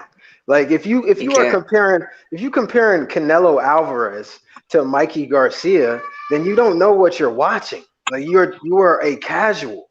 Like you don't know boxing. Like this dude seriously just needs to stick to talking basketball or something else because you don't know shit about boxing, bro. And your hairline is trash. His hairline trash. Because they Mexican. That's it. That is it. You know what's crazy? That stupid, silly, I thought putty cat looking ass nigga. He sit up here and think, oh, they talking about me. Oh, I must be doing some good. No, we're talking about you because you don't know a motherfucking thing about boxing. Yeah, that man. I mean, how the fuck can you compare Canelo and Mikey Garcia? I mean, Jesus fucking Christ. Mikey Garcia doesn't have nearly the fucking versatility Canelo has. Not at all. And this dude here in the chat saying we're comparing Canelo to Porter. No, we're saying that you said that Errol Spence has lateral movements. We debunked that and we brought up fights where he was getting his face punched, which is Porter and Kell Brook. Like, you just getting bodied in the chat because you just don't know boxing either. Clearly, because you agree with he knows his sports. And this the thing right here. I'm sorry, go ahead. Either, man. And this the thing right here. Like, for motherfuckers just to say that shit, you got to be a hating ass nigga. Because at the end of the day, fam, I ain't saying Canelo can't be beat. But it ain't nobody right now I see who gonna beat Canelo, fam. I'm sorry. Unless Canelo go up the cruiserweight. And then the motherfuckers probably still can't beat him. Hold on, fellas. Hold on. So we got somebody look like they want to come in and look like his best fight to bet. And so it looks like he's trying to connect his mic and everything to jump in with us. So I already know you guys got a fresh body for him. Yeah, I got a problem with that sucker ass pussy nigga. He got to connect the best fight to bet. Connect your audio. Connect your audio. Flame on. That's what he got. Homosexual ass nigga. Only thing that nigga know how to do is tell a motherfucker to eat a dick. What nigga? You homosexual, nigga. He won't connect his audio. Homosexual ass nigga. BFTB may be the biggest Wilder fan on this site. All that dude is gonna do is come on here and scream. That's all he's gonna do. Like he gonna say, eat a dick, eat a dick, eat a dick. That's all he's saying. You homosexual. He's a moderator, so he won't have the leverage though. That's all he's saying. He got control of that shit. He a sucker though. This was the same pussy nigga who was trying to get me to come on his streams, calling me king and all that other shit, and then he gonna connect his audio with his whack ass. Homosexual ass nigga. BFTB may be the biggest Wilder fan on this site. All that dude is gonna do is come on here and scream. That's all he's gonna do. Like he gonna say, eat a dick, eat a dick. Yeah, bro. I don't know what the hell. What the fuck was he doing? Goddamn, motherfucker! You seem like you got all your electronics. You can't get that shit set up right. The fuck, nigga? Motherfucker, have you had your fix this morning yet? The fuck? Hey, sound like I heard him playing something back or some shit. He knows his sports up here. He knows his sports. Jump in. I'm pretty sent you the link. He knows the sport doesn't want to smoke, man. He's talking about the moderators timing him out or something. But this dude doesn't even want to come up here. He says, yeah, cause like I mean, man, that dude. You know, I be trying to be cool, but man, just the fact that he got Wilder his number one pound for pound, that shit is beyond me. He has beaten nobody. What happened? That BFT pussy nigga seen blood boxing duck the fuck out of me. Now he trying to come save face and shit. You don't want to do that. I'm gonna fuck you up. You don't want to do that. Homosexual ass nigga. Always telling dudes to eat a dick. Like, what type of nigga does that, fam? Like, that's some gay ass shit. Yeah. I mean, that dude gets so fucking heated during his he gets so heated during his streams. Like, I've never seen a guy get so heated, get so fucking tied up and angry at his damn comments, man. No, that's because that nigga, look, he got the weight to hit his fix. to get off. So, you know, when the motherfucking dope fiend like him ain't had they fix, they gonna be aggravated as a motherfucker. Hey, y'all ready for Wilder versus Ortiz 3 in 2020? I'm ready for Wilder versus Severn 3. Oh yeah, you know that's coming Like first. how could you I mean, like, just logically thinking, how could you have Deontay Wilder as pound for pound number one? Who did he beat? Like, real talk, who did he beat? Luis Ortiz? Stavern? Do opposites. Brazil. Like, bro, those are his 3 best wins. Stavern, Brazil, Ortiz. How does that match up with anybody else in the sport of boxing who are beating credible top 10 fighters back to back? He has 5 Because he knocking them out. He knocking them out. 5. Canelo has what, 20?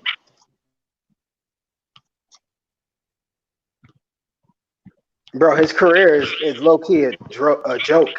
Yeah, this You know dude what I'm Wilder has had what? He's had 43 fights and he's only been able to face 6 rated opponents. 6 rated. And he had his chance to call out Thomas Adamek, Eddie Chambers, or even Vitaly. He didn't want to fight them. Okay, he didn't end up calling them out. Okay, he had his chance to fight Dillian White. He could have pushed for that fight. That would have been a very good name on his resume, and that would have upped his status in the heavyweight division, in my opinion. He didn't want to take that fucking fight. Instead, he wanted to fucking push it back 2 more years. And if what's his name? And if supposedly they find out White is innocent, they're gonna push it back another 3 years or another 2 years. Hold on. LTBA and Unbiased. Dr. Boxing had a little comment for you guys. He said Errol Spence doesn't have lateral movement. Y'all don't watch boxing. And he called you. You don't watch boxing. Are you serious, bro? Like, bro, Sean Porter wasn't tagging him up. Come on, man. That's lateral movement. Sean was turning him all night, bro. Turning him. Yeah, but I mean, Sean just had that style to give anybody problems. I think he has a chance to beat Terrence Crawford. Say, but now though, bro, but look, this the thing right here. Nobody expected Sean Porter to be able to handle Earl like that, to show like he was the stronger guy. I did. I'm gonna be honest with you. I didn't think Sean Porter was strong enough to handle Earl like that. I did, because this is a dude, Sean Porter, who started off his career at 158. And he's always been very quick on his feet, and he's very crafty. He gets to the inside very well. Okay, he has improved head movement. He gets around the jab. His game is literally made to make his opponent uncomfortable. Okay, he'll throw a few shots on the inside, pivot around, boom, boom, boom, boom, pivot, bam, bam, bam, bam. Just keeps throwing shots, and he throws a ton of shots. Even when he's not accurate, he just throws shots because he knows those are going to score him points, and he's always going to be the winner as far as activity. Hold on, there's an echo. Yeah. Hold on, fellas, there's an echo. So somebody needs to turn their phone down. I think it's intangible. No, I'm not getting it. Is it me? I was muted. Mute your mic, LTBS. I think it might be you. Okay, yeah, we're good. Oh, okay, yeah. It was LTBA. But you know what the issue is where he knows his sports, and this is the one thing that he says that just doesn't make sense. He will say that Canelo must fight Andrade, he must fight Charlo because they are champions. But Errol Spence, he doesn't have to fight Crawford. You know what I mean? It's a double standard for Canelo to have to fight those guys, but Spence doesn't have to fight Bud. And which one of the guys that he says Canelo is ducking are even near the level of Terrence Crawford, who's considered by some to be the best in the world? Exactly. And Andrade hasn't done anything in the middleweight division. Charlo already lost the fight at the middleweight division to a lot of people. Korobov, a lot of people thought he lost. You know what I'm saying? And he looked like trash versus Adams, and he's about to fight Hogan. I mean, why are we even comparing him to Terrence Crawford, who is, considered pound for pound number one? But this guy, he doesn't keep the same consistency with his standard for boxing. That's why he's a joke. Big facts. Everything he says it makes himself look stupid. Hey, am I still echoing? I don't hear it. Oh, okay. It's trying to make sure. It's just, it's just a clear-cut case how LDBC do. If you ain't black, you ain't right. You know what I'm saying? If you ain't black, you ain't right. If you any other color, they going to discredit you and everything you do. But if you black, they going to put the Charlo, like Malcolm Fred X, he going to put the Charlo brothers on his pound-for-pound list. Ain't that the stupidest shit ever? Hold on, TBA. He knows his sport. Stated that I remember Money Brown TV calling everyone out on that panel. That is UGC. Y'all ducked him. Best Fight the Best was about to get on, and y'all got him off real quick. That means y'all don't want the real free smoke, I see. Nigga, ain't nobody ever ducked nobody. Who the fuck is Funny Ho Brown TV? Fucking real BFTB, dude. Bro, nobody ducked Monty Brown, bro. Like, are you joking? He was offered to go debate on a neutral channel. He turned it down. Instead, he wanted to debate on a channel that agrees with him. Like, bro, are you serious? Yeah, he knows his sport. Why don't you come on? No, he knows his sports. He knows his sports. Fuck Money Brown, nigga. I'm talking to you. What's up, nigga? What's up? What's up? What's poppin'? Nigga, you debate me, nigga. You on here right now. What's up? He doesn't want to debate, bro. You call me. I hate when other grown ass niggas who won't hold their own shit got to go to the bathroom and piss. Want to talk about other niggas? Nigga, talk about yourself. What's up, nigga? Nigga, what's up? You don't want to come on here, bro, because he'll get murdered. Money Brown TV, he dissed you guys. Yo, and you know what's crazy, man? I made a Monty Brown TV. I made a video, and people were in my comment section pretty much telling me I was evil and all this other shit. So, listen, when y'all want me to go at somebody like that, and when I body them, don't be in my comment section telling me that I'm heartless and all this nonsense. You know, why the fuck you took that shit down, bro? No, fuck that shit, Unbiased. That nigga right there. Yeah, why you shouldn't have took that shit down? Like, I honestly, bro, I didn't even see the video. Like, somebody commented on one of my videos was like, "Oh, this dude dissing you and shit." I don't know this motherfucker, bro. I don't do online beef, bro. I'm in the streets for real, so I don't got time to be sitting here rapping with a handicapped motherfucker. You know what I'm saying? Like, real talk, nigga, slap the shit out you, bro. You can't do nothing about it. So what the fuck? I'm in Florida, you way in Texas. I ain't finna be tripping with you online, bro. He took the shit beyond boxing. Yeah. He talking about free smoke. Free smoke is boxing talk. We not finna get up on this motherfucker arguing with somebody. That's a waste of my fucking time. Like, come on. Yeah, like, and look, it wasn't even about that at first for me, because, everybody know me and Money used to be cool as fuck. But the thing is, nigga, when you start getting personal, nigga, that opens the right for us to get personal back. I can give a fuck about a nigga condition. I can give a fuck about how he is. Nigga, if you want to use all derogatory terms at me, I can give a fuck if you want a wheelchair, and I'm going to make fun of every bit of that. Nigga, what's good for the goose is good for the hound, motherfucker. That's how we coming over here. Yeah. Nigga so quick. I like nigga shit. so quick to call niggas. Talking about me, I don't even fucking know you. Niggas so quick to call niggas bitches and call niggas hoes, tell niggas to eat a dick just out on some disrespectful shit like that. Then when the niggas start saying, when was the last time you ran to the store, nigga? Then what you got to say? When was the last time? When niggas say, when was the last time you got up and hit that pussy from the back? Then what you got to say? That's fucked up. Hey, but I love how when he knows sports get challenged to a debate, he then just brings other people into the equation because he knows he'll get murked. That's what it is. He's scared. Thing with him, man. He knows his sports. Stop talking like a girl, bro. Bring your mark ass on here, nigga, and let's get it popping, fam. Yeah. You talking all that shit. We ain't with all that gaffing. Get up on her now. You see the link, you sucker ass nigga. You know what I'm saying? Do you stand up and piss, nigga, or do you squat and piss, nigga? What's up, nigga? What's up? He knows his sport. He's gonna always be defeated because he doesn't bring facts. He doesn't bring empirical data or analytics. All he does is he just comes in and spits his fucking emotion and just yells. Yeah, he's like, and he just talks shit. He just states his opinions. He doesn't actually bring facts. He doesn't prove anything he's saying. He can't break down the sport. He's too biased, bro. Too biased to the people he like. Yeah. You know what I'm saying? We flame anybody, motherfucker. We don't pick and choose like, oh yeah, I like this boxer, but if he do some fucked up shit, if he looks suspect, I'm gonna call that shit out. I'm gonna call it how I see it, bro. It's just the boxers that we like, them motherfuckers actually trying to fight people and giving us the fights we want to see versus the other boxers that y'all like. So that's why it's like that.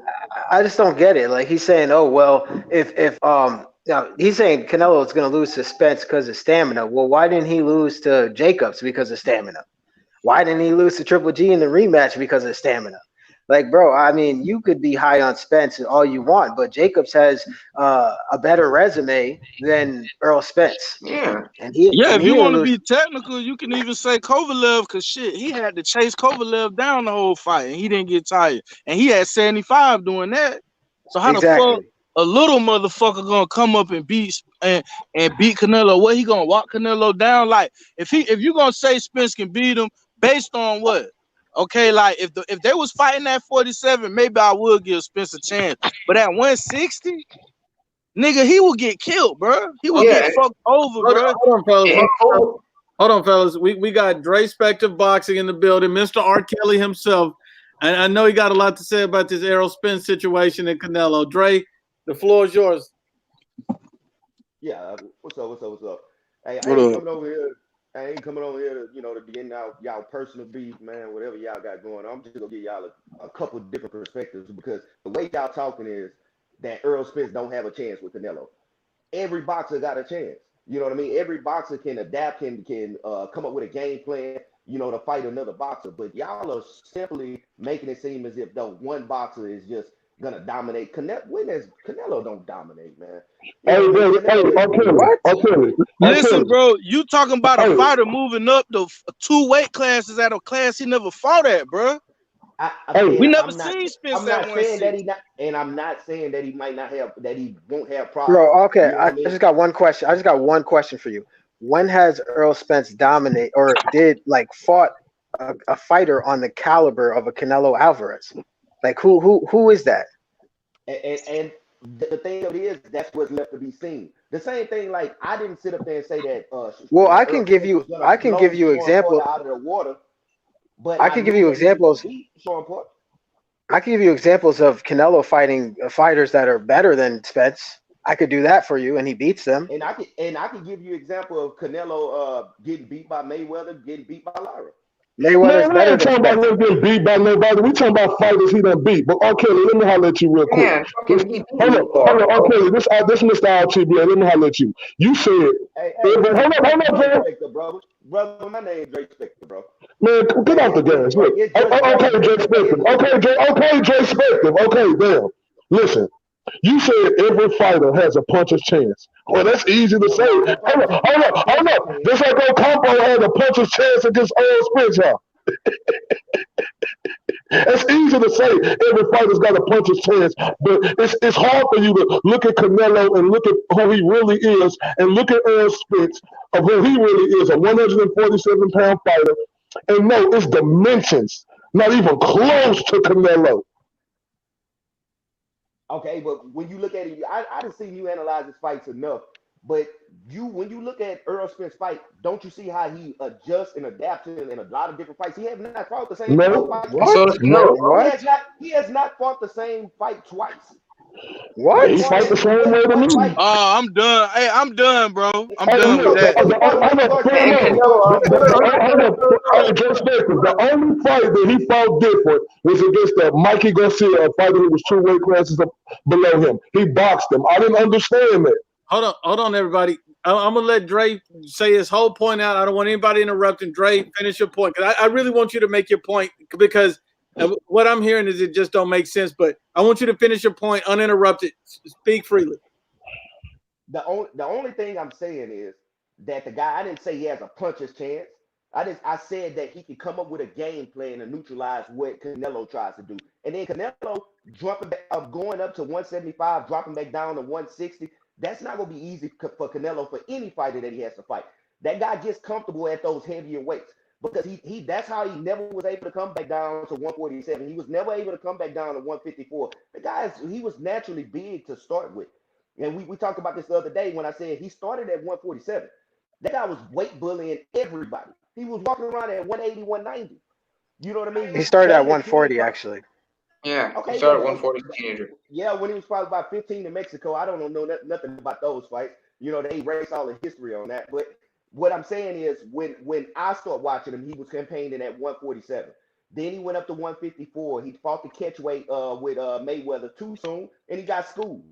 He's not good with slick boxers. They robbed Laura. Laura got robbed. I watched that fight. I was in San Antonio, Texas, watching that fight. He didn't get robbed, man. He did get robbed. He didn't, No, though. he didn't, bro. He didn't. Laura No. didn't Hold on, his case, bro. everybody. Hold on. Hey, that's Purpose brought to his body. Hey, hold on, everybody. Hold on 1 second. Even if you believe he got robbed, but what the comparison you're making is that Errol Spence has the abilities and skill set of Landy Lara and Floyd Mayweather. Hell no. No, he does not. They do Wow. not fight the same. They do not fight the same. Get him Fighting on the board. same and being like, you know what I mean, a nuisance, being able to be a slicker fighter, a more athletic fighter, because that's the fighter, that's the prototypical fighter that he struggles with. People who are more athletic. He struggled with Trout for a part until he just bigger than Trout. No, he didn't. That is the biggest lie. When people say he struggles with Trout, he had Trout doing the stanky leg. He had Trout looking foolish. He was, bro, hold on.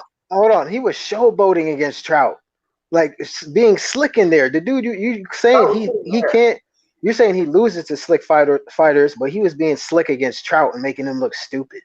So I'm not understanding. Jacob slick. Right. Look how slick he was against another slick fighter, Danny Jacobs. And is Errol Spence as slick as Danny Jacobs? Hell no. He's a come forward fighter, bro. He's a come forward fighter. I mean, you keep saying the opponent down to the body. And you keep saying that you've seen versions of Spence, bro. He was the same version versus Porter and the same versions versus Kell Brook. The only time he switched up his game plan was versus a 2-weight coming up Mikey Garcia. Okay. And so, Dre, he didn't fight the same fight versus Porter and Kell Brook. In the Porter fight, he fought close range, was very inside Porter the whole night, smothering Porter as much as I've ever seen him fight anybody that close. And in the Kell Brook fight, he controlled range. Fight people that close. What was Porter smothering him, or was he smothering Porter? Because all I seen Spence do was get turned all night. Exactly. On the ropes. He was the only reason Spence won is because he was hitting him cleaner. They was both fighting the same fight. It was a close combat fight. It was even exchanges at points, but I thought that a lot of the things that Errol Spence was getting way more the better of him. And Dre Spector. He could have fought him from the outside, and it would have been an easier fight. Dre, I want to point this out too. Austin Trout literally admitted that he lost to Canelo. He literally said it. Canelo's the better man. I never said that he won. I never said he won. I said he get. Yeah, but I mean, if it was that close, if he was like on life and death or struggling with him the way he did, wouldn't you expect Trout to? I didn't say he was struggling. And people were believing Trout won. So I mean, bro. I never even said Trout won. I said Lara. I said Mayweather. That's what I said, man. Don't misconstrue. Don't try to make this narrative. Hold on. So how did Laura win? Hold on real quick. Let me just ask Dre this. Dre, does Errol Spence have the skill set of Lara or Mayweather? I say he has better skill sets than Lara. No, he doesn't. From the outside, that's your opinion. Why do you? But why? Break it down. Lara does a lot more pot shotting and inactive at a lot of points in a fight. That's what loses Lara a lot of points on the scoreboard. He's a very slick fighter, able to get in, but he doesn't work enough. Errol Spence, however, when he controls range. He comes outside, comes back in opportune spots where he works and then gets back out of range. That's been his MO since he started in boxing. Whatever fight he's been in, he's always been a range fighter. He's not a shifty, elusive fighter, ducking punches. He's always in range and then back out of range. Bro, you just said, okay, so you're saying Spence has never been an elusive ducking punches, but you just said he was slick. And that's why he's Canelo will struggle.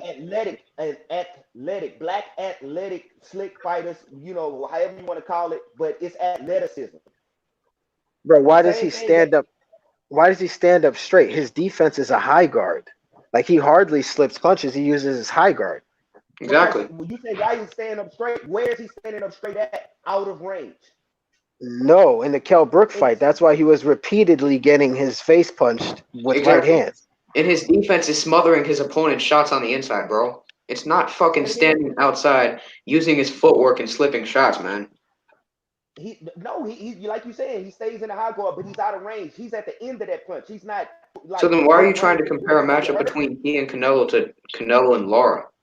Right. And Floyd. Athleticism, who athletically? It's not about athleticism. It's about styles, man. Styles make fights, correct? Right, but athleticism is not a. Oh man, athleticism does not equal style, bro. He has a chance to beat Canelo. Canelo is not invincible. Canelo would not be invincible at 160. And Errol Spence isn't. His fight. And he has earned the right to. Bro, this is the thing. This is where you're flawed. You came up here and used two examples, and then went on to say that Spence is not elusive and does not slip punches, but you used two examples of Lara and Floyd. That's where you lost the debate before you started. So I mean, I'm just not understanding your point. Like, hey, Spence, where are you from, bro? I just said that. Where you from, bro? Athletic. And also, Spence is not a really athletic type of a fighter. He's not the fastest. Okay, he's sharp, but he's not the fastest. Okay, he doesn't have the best footwork. He doesn't have the fastest hands. Okay, he's strong, but he's hey, Dre Spector, where you from, bro? I say Houston. Where you from? Houston. Houston? Yeah, I'm from Houston. Yeah, okay. Then we can see why you clearly leaning away like that. You said leaning away. And his defense, bro, like all he does is shell up, bro. Like Canelo will punish him, bro, for 12 rounds. I think he'll knock him clean the fuck out. I mean, think about it. Why did you don't think it's a fight that needs to be seen though? You think that, and I'm saying we judge. That's the same way that a lot of people said that Errol Spence was just gonna knock out Sean Porter. But I've seen enough of Sean Porter to know he was the dog of the division. He's given Keith Thurman so much work. You know what I mean? Like Keith Thurman had not had to work like that until he fought. And I thought Keith Thurman edged out Sean Porter, but he didn't have to work the way that Sean Porter made him work. Sean Porter pushed that fight. And in big fights, Sean Porter has been, he's not the most skilled guy, but he pushes those fighters. He's one of the toughest in the division. And he's a shorter guy. It's harder to, you know what I mean, to land those punches that you think of there. You know, so this guy has pushed every welterweight that he's been in the ring with. And he's not even been as good as, you know, half the welterweights that he's been in the ring. Hey, Dre, you know Canelo just come forward, right? You know he do a lot of pushing back too, right? But Canelo pushed back with his skills. Canelo pushed back with his skills, his defense, his movement, his counter punches. He didn't do it in the first Triple G fight. So you telling me Canelo wasn't coming forward? You telling me Canelo wasn't coming forward? We can do video chat and look at the first Triple G fight. No, he did not. I don't know what the hell you was watching, because I ain't seen Canelo fight nothing but one way. And that's coming forward, trying to use his defense and hit. Damn, bro, why you keep doing your hand like that when I say something? In the second fight, he came forward. He didn't come forward in that first fight. Man, yes, he did, bro. I give him that. He was scared for most of the fight because I think it was the myth of of Triple G's power that got him to kind of freeze up in the beginning of the first half of the fight. He only came forward in spurts. Yeah, I agree with that because he did a lot of countering. He was more counterpunching in that fight. Okay, and laying on the ropes and shit and moving out the way. Second fight, he challenged Triple G, and I feel he clearly won because he took the fight to Triple G. Let me ask Dre a question. Dre, now you said that you feel like that's a fight that should be considered Canelo versus Spence, and if you feel like that's a fight that should be made, shouldn't Errol Spence clear out his division first and beat the best fighters in the division, which is Terrence Crawford? Yes, you're correct. And is he ducking Terrence Crawford or not? All right, see, now you going. He's smiling and shit. No, he know that nigga ducking. Man, it's not a duck, man. It's all right. I told you it's politics. I didn't mention that over and over, but I don't think you get the angle in which politics. Hold up, Joy. You said politics. Spence told Terrence Crawford to get a belt. Terrence Crawford went and got that belt. They met up in Oklahoma during the Maurice Hooker fight. Then Spence told Terrence Crawford, why would I fight you when I could take the easy route? Come on, bro, stop playing with me, fam. Let's call it for what it is. That's why a lot of people in because I'm from Dallas, Texas, Drake. A lot of people in Dallas got mad at me because I said Terrence Crawford is the new boogeyman. Was Jesus. If you don't got the reigning boogeyman in Errol Spence, every time somebody say his name to Keith Thurman, he changed the conversation. Danny Garcia got offered $3 million, and Sean Porter, oh, we're brothers, we're happy and we're singing and we're colors. Da, da, da, da. Give me a high five. That's what they all doing to it. Let's give Dre his time to speak. Dre, okay, so there you go. So I think you would understand this more so when I feel like it's an Al Heyman issue more so than an Errol Spence issue. Al Heyman is guiding this man's career. He's walking this man to the fighters. Like Spence knows who, and I mentioned this the other day. Spence knows who he's gonna fight before who's on the table for him to fight before he's gonna fight. They're guiding him to the certain fight. They told him when he was gonna get Keith Thurman, but that plan changed. But they also told him when he was going to get the belt. I mean, the winner out of the Sean Porter and Danny Garcia fight. That he was releasing that information like subtly. He was like, "Yeah, I'm going to get the." He basically was saying that in interviews that he knows what's going on because they're guiding this man in a certain. Wait, but hold on, Dre. I just want to say this one point. I'm saying in tune. I feel like they're freezing out Terrence Crawford. Hold on, because they're making themselves positioning themselves for a fight in a super side in a super fight. Okay, Dre. Now let me ask you this: who are the best two fighters in your opinion at 147 right now? Right now. Okay, it'll be Spence and Crawford. But the thing of it is with that. Hold on. There's your answer. One follow-up question, Dre. So you feel Spence and Crawford is the best two fighters at 147. Politics is you said politics is holding up the fight. Terrence Crawford's in the contract with Top Rank. Spence is a free agent. Why don't Errol Spence just join Top Rank so he can go ahead and get that one fight deal and fight the best? And you know what's worse about that, Nuke? Hold on, let me say this. Errol Spence is his own promoter. Boom. I give you another one. Bill Wagner, I think that's his name. He said that fight will only happen if Spence wants that fight. He said if Spence really wants that fight, they'll make it happen. Facts. And that's he's a higher up at Fox. So Spence got to demand that fight for that fight to happen. What kind of money was Floyd Mayweather making before he joined? Oh, so now we're talking about the money. Hey, please don't do that, bro. Don't do that, Joy. It's politics because it's politics. But Joy, but look, no. If it's a guy that made Floyd Mayweather damn near billionaire in damn near 10 years after he was making a shit to no money with Top Rank, don't you think that guy is gonna look up to him? He's gonna look up to Al Heyman. Al Heyman is potentially telling him, "I'm gonna make you this type of money." He can't do it without the opponent, bro. He cannot do it without the opponent. But they're putting on pay-per-view events with the opponents that they have in the PBC. So and what are those numbers like? Where those pay-per-view numbers at? In the 400s, 300 to 400,000. For what? Sean Porter? I don't know what the numbers was exactly. Yeah, that was his last fight. That's what we talking about, bro. Listen, if them boys fight, bro, the money gonna be there. So all the politics shit, this the problem, bro. They can't make Floyd Mayweather money because they ain't did what Floyd did, bro. Like, talk that shit, Flame on. Flame on. He don't have the opponents. He don't have the opponents already don't have the charisma to sell. So how the fuck is he gonna make Floyd Mayweather money without the opponent or the resume, bro? If he fights somebody, then that can happen. But they waiting so long to marinate the fights. He don't got the personality of Floyd. He don't got the opponents or the resume like Floyd. Like, bro, exactly. all you talking about is wishful thinking. You talking about wishful thinking, bro. That's it. That's all you're talking about. And Floyd is talking about coming back. You know who he's fighting? Manny Pacquiao. So I mean, what are you talking about? Floyd not fighting. And also, in the chat, Floyd released 2 pictures. He released a picture of him and Dana White, and then he released saying he's coming back out of retirement. He's fighting a UFC fighter. That's in the 20. No, they he has said one is a boxer, bro. One of them is a Yep. boxer and one's a UFC fighter. Exactly. So let me ask the whole panel this real quick, because this was a topic that was brought up on my group on Facebook on RTBA Boxing Talk. They said, who's the bigger fighter right now, Deontay Wilder or Errol Spence? Deontay Wilder.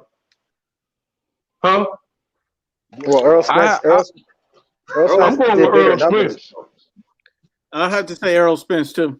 Yeah, and he makes a better purse.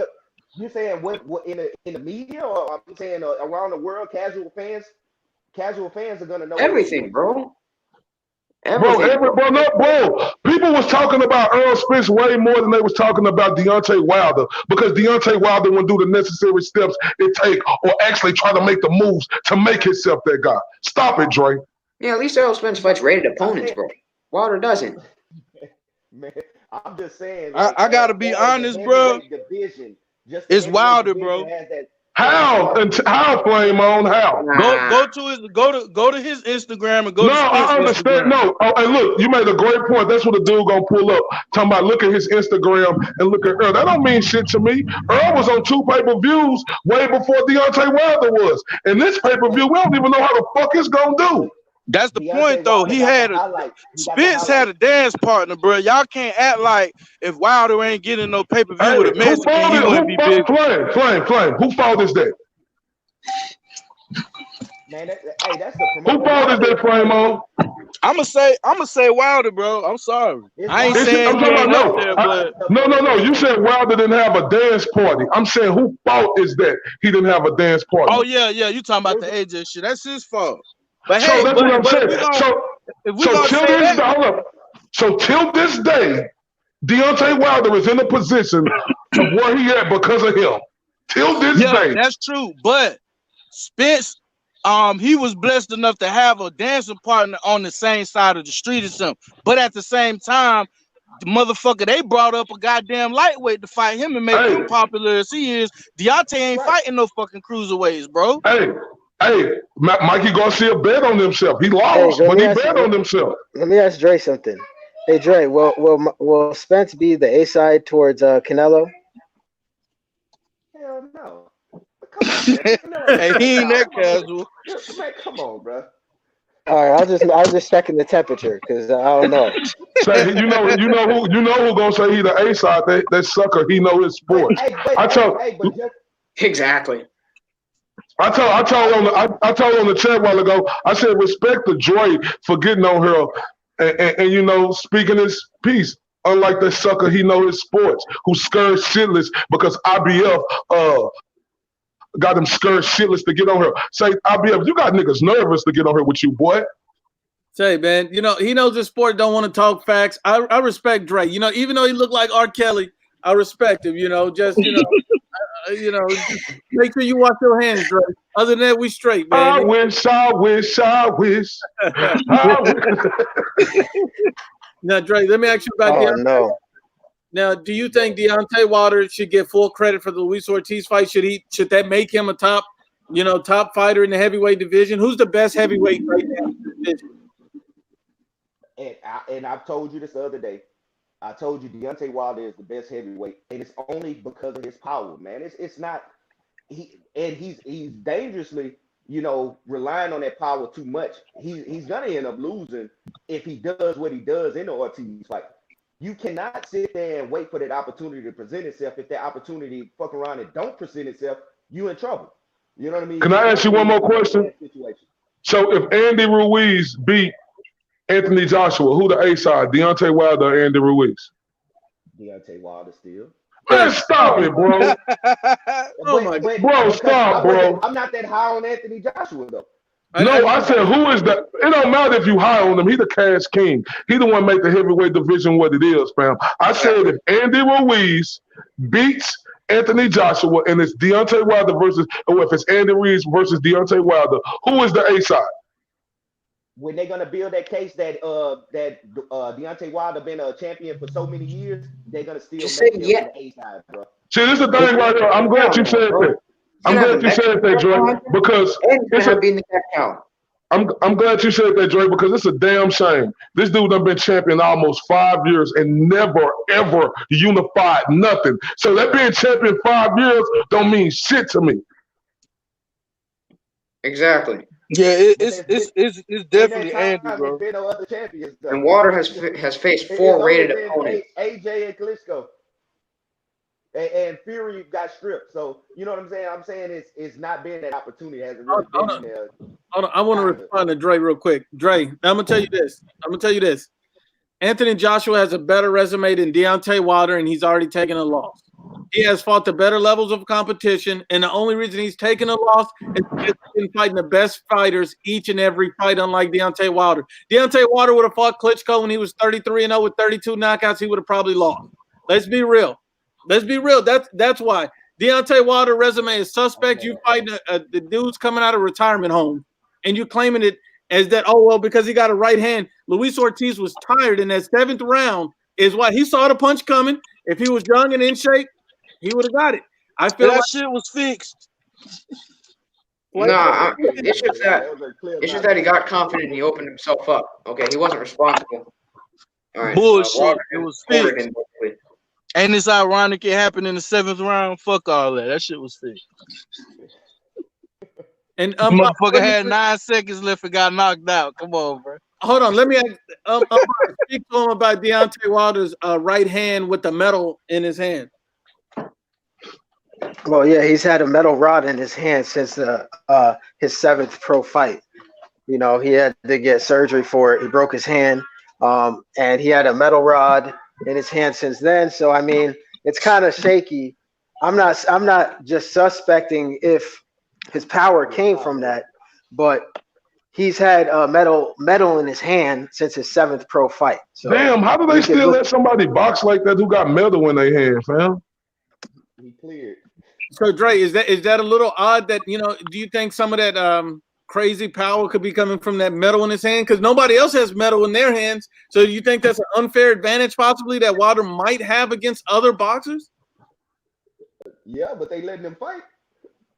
Oh, okay. At least you said yeah. That's cool. And, hey, IBFP, at least you said yeah. You know what? That's true. Do they really still know that shit's still in his hands though? Like, because that shouldn't be legal. Look, man, Floyd ain't got no fucking metal hands, and he rich as hell, and we all know his hands brittle as fuck. Nah, but neither did Paulie. Y'all acting like the guy that's cyborg, man. But Flamon, Wilder's broke his hand like repeatedly. So they put the rods in his hand to keep it in place. You know what I'm saying? So and it has to heal that way. So he can't just take it out because it won't heal type shit. So I posted that PBC link in the chat for people to read it so they would see it.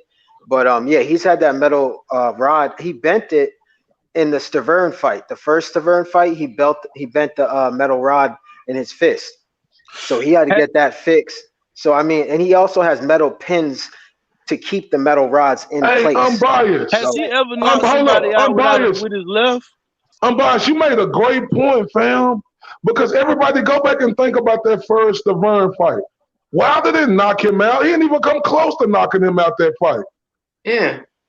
He buzzed him like once or twice, man. Damn. Come on, Dre. You're so quiet over there now. Power debunked. Oh, no, what you saying? Is this power not called into question? Is this power not called into question now because of the metal rods and the metal screws that are in his hand?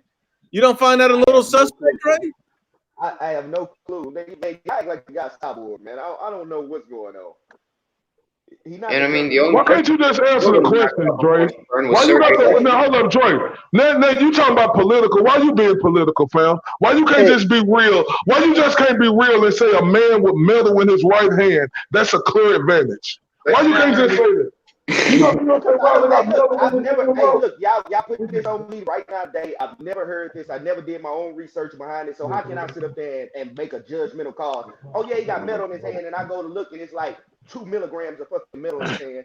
Look, it's the link in the chat. Hey, look, okay, I'll look at it later, man. But I'm just saying, I can't tell you right now and say, hey, look, yeah, that man got a metal hand. Yeah, he should be, X out of boxing.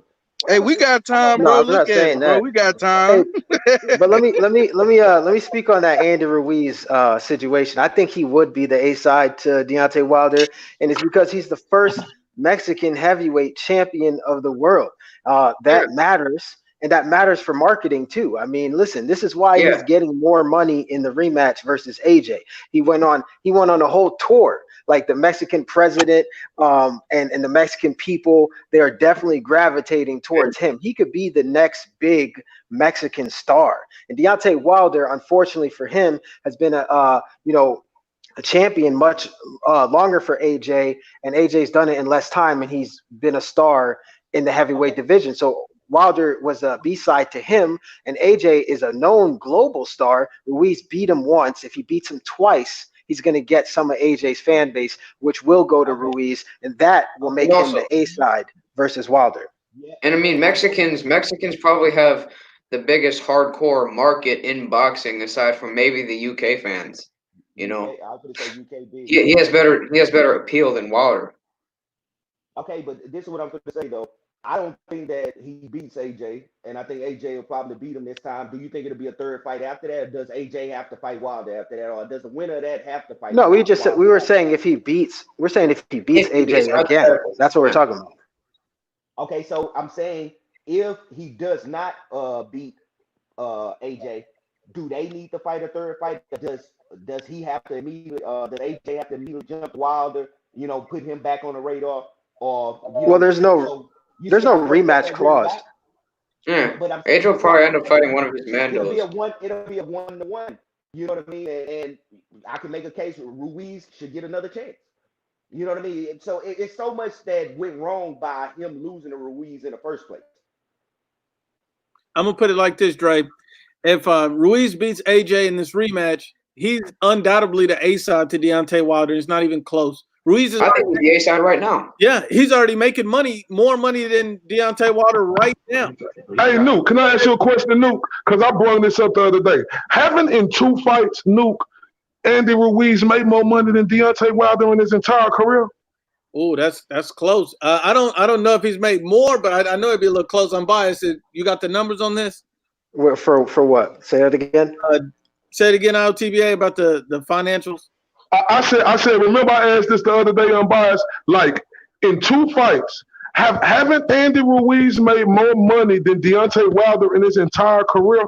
I'm just asking. I'm not sure. For purses, yeah. I mean, he's supposedly getting $13 million in the rematch. That's more guarantee than Wilder has made. I know people are saying that $20 million reportedly will be a guarantee, but I mean, I don't believe that. You know what I'm saying? Because and don't he got that Azteca channel for pay-per-views behind him too? And he got money. There's all types of different endorsements considering his marketability. Right. He does. He has the Azteca. He makes Wilder, man. He makes all the money from the Azteca deal that he has for this rematch too. So let me ask you something, boss. So I know we can't say this like give a accurate number, but like what do y'all think? Like we know he getting $13 million guaranteed, but with all them other endorsements, what do y'all think that's gonna add up to? Fucking probably 25. Yeah, I don't know, but 25 probably around there. 20, maybe 25. Yeah. That's why it's an embarrassment. That's why it's a fucking embarrassment and a fucking joke. Deontay Wilder let this dude come steal his fucking shine. That's why niggas don't respect him.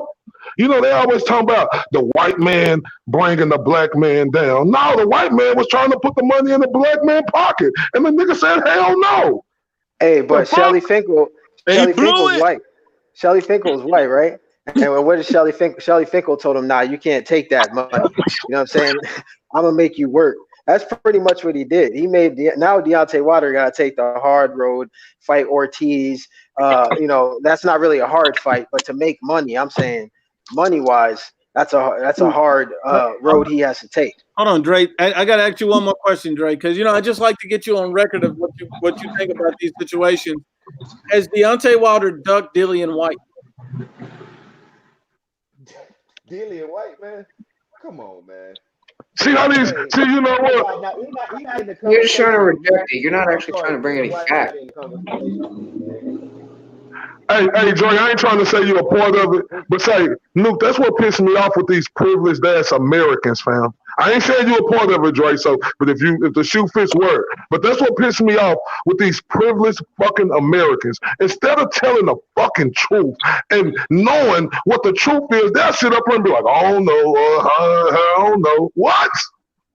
Hey, and you know what's crazy? Hold on. These are the same people that'll sit here and tell you that Canelo is ducking Jamal Charlo, right?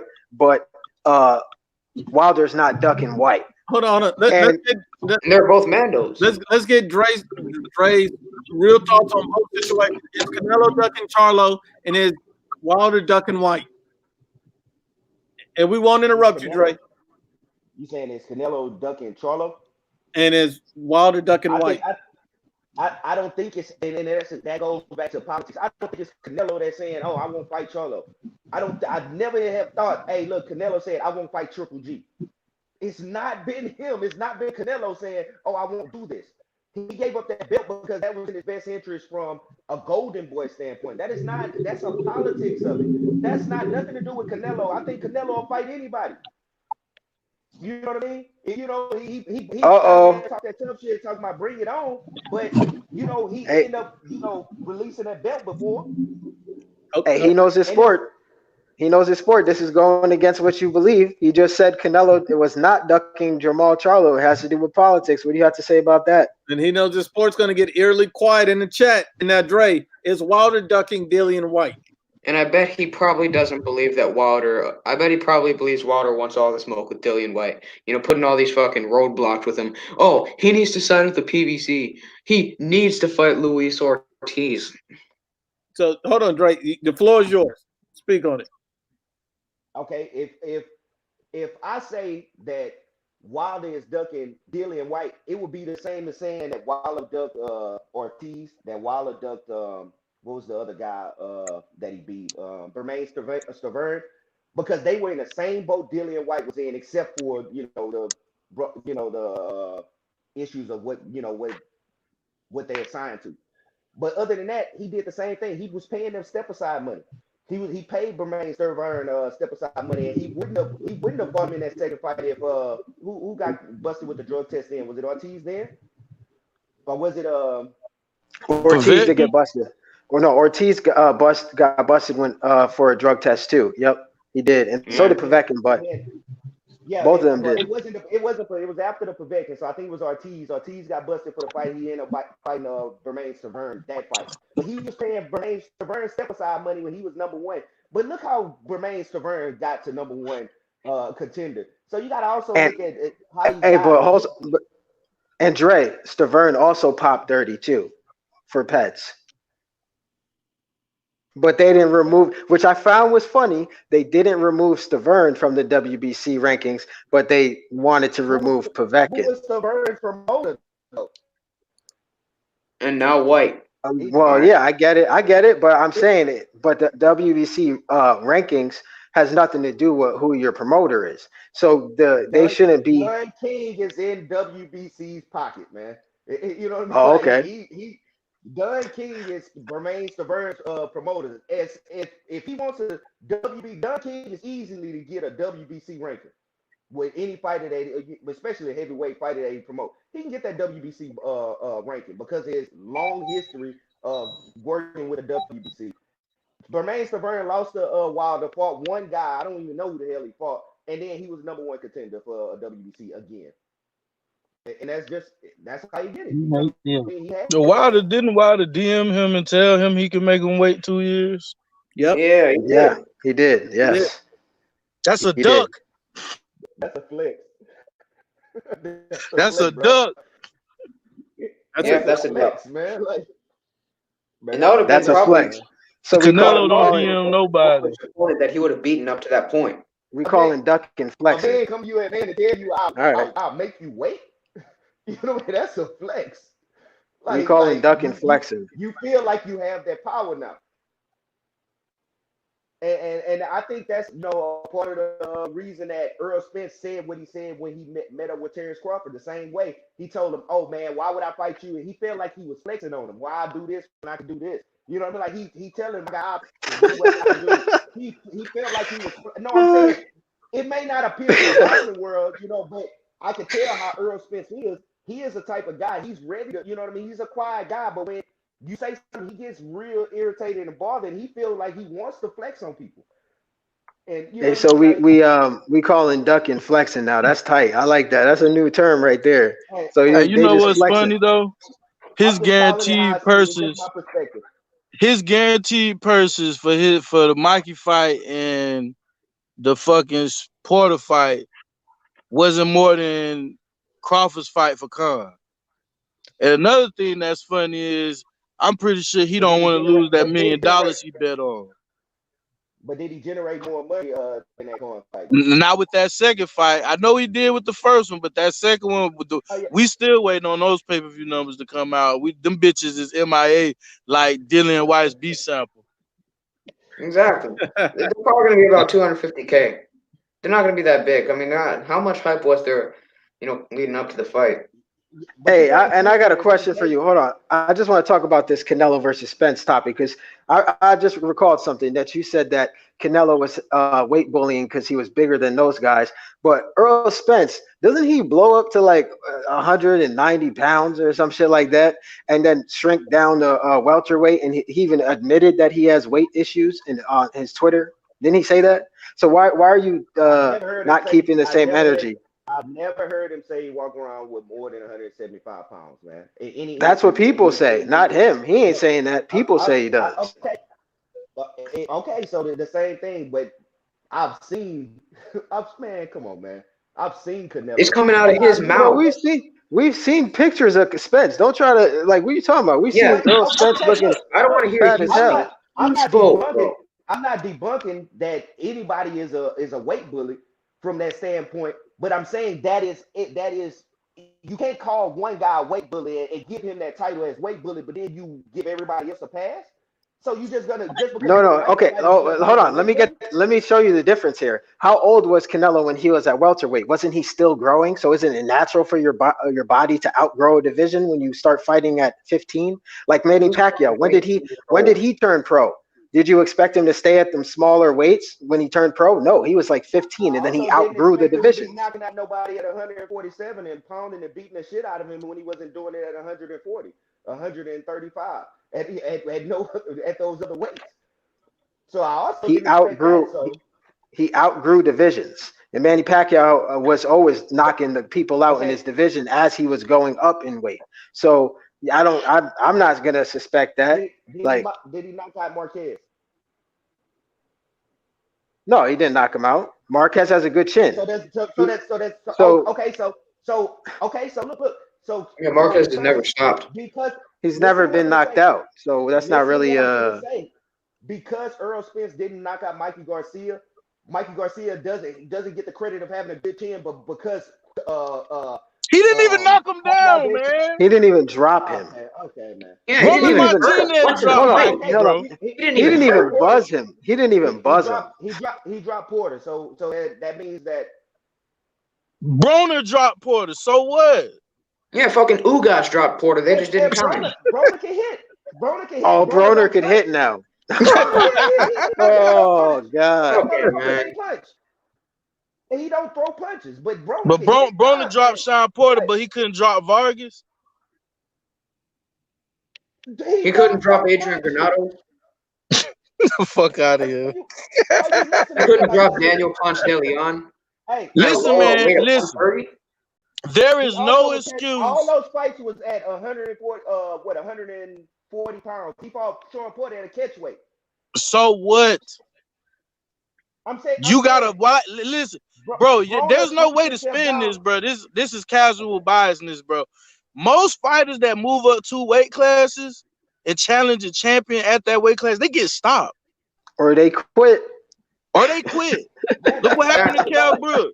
Look what happened to Oscar De La Hoya, bro. Like motherfuckers move up and get the shit beat out of them, bro. You got Mikey Garcia, bro, looking like a fat fucking motherfucking Corona beer drinking motherfucker coming up, challenging the boogeyman of the division, who's known for stopping people in this outrageous power, and he doesn't even touch the canvas, bro. And yeah, he dropped Sean Porter, but this motherfucker did hold his head down to get his hook off, but I ain't gonna really get into that. So why couldn't he drop a fucking lightweight? But he, which is illegal. Like, come on. That's illegal. That is illegal. Come on. Holding the head down with your forearm to then line the person up with the left That's hook. why That's he illegal. lined him up. Now watch illegal. the highlights. If you think I'm being Exactly. biased, I'm making it up. He put his But that's glove what he did. over the top of his head to hold him down so he could set up the left hook. Knocked out from behind the head, they still count it as a knockout. Cause he's the fucking favorite, bro. Like, come on, Exactly. they let motherfuckers get away with that. Like Wilder knocking Fury down the first time, that shit was behind the head, bro. Like they letting these motherfuckers get away with this shit, bro. And Ugas knocked down Porter, they just didn't count it. They're looking at too. Porter in the ring Like, with I had Ugas winning that fight. So my point is this: from what we know of Canelo, right? If you move up in weight, we have examples. You get slept. So Errol Spence, we've seen him rocked by Emmanuel Larte. We saw him rock versus Sean Porter, who's not even a known puncher. So I he was mean, bro, rocked by Alejandro Barrera.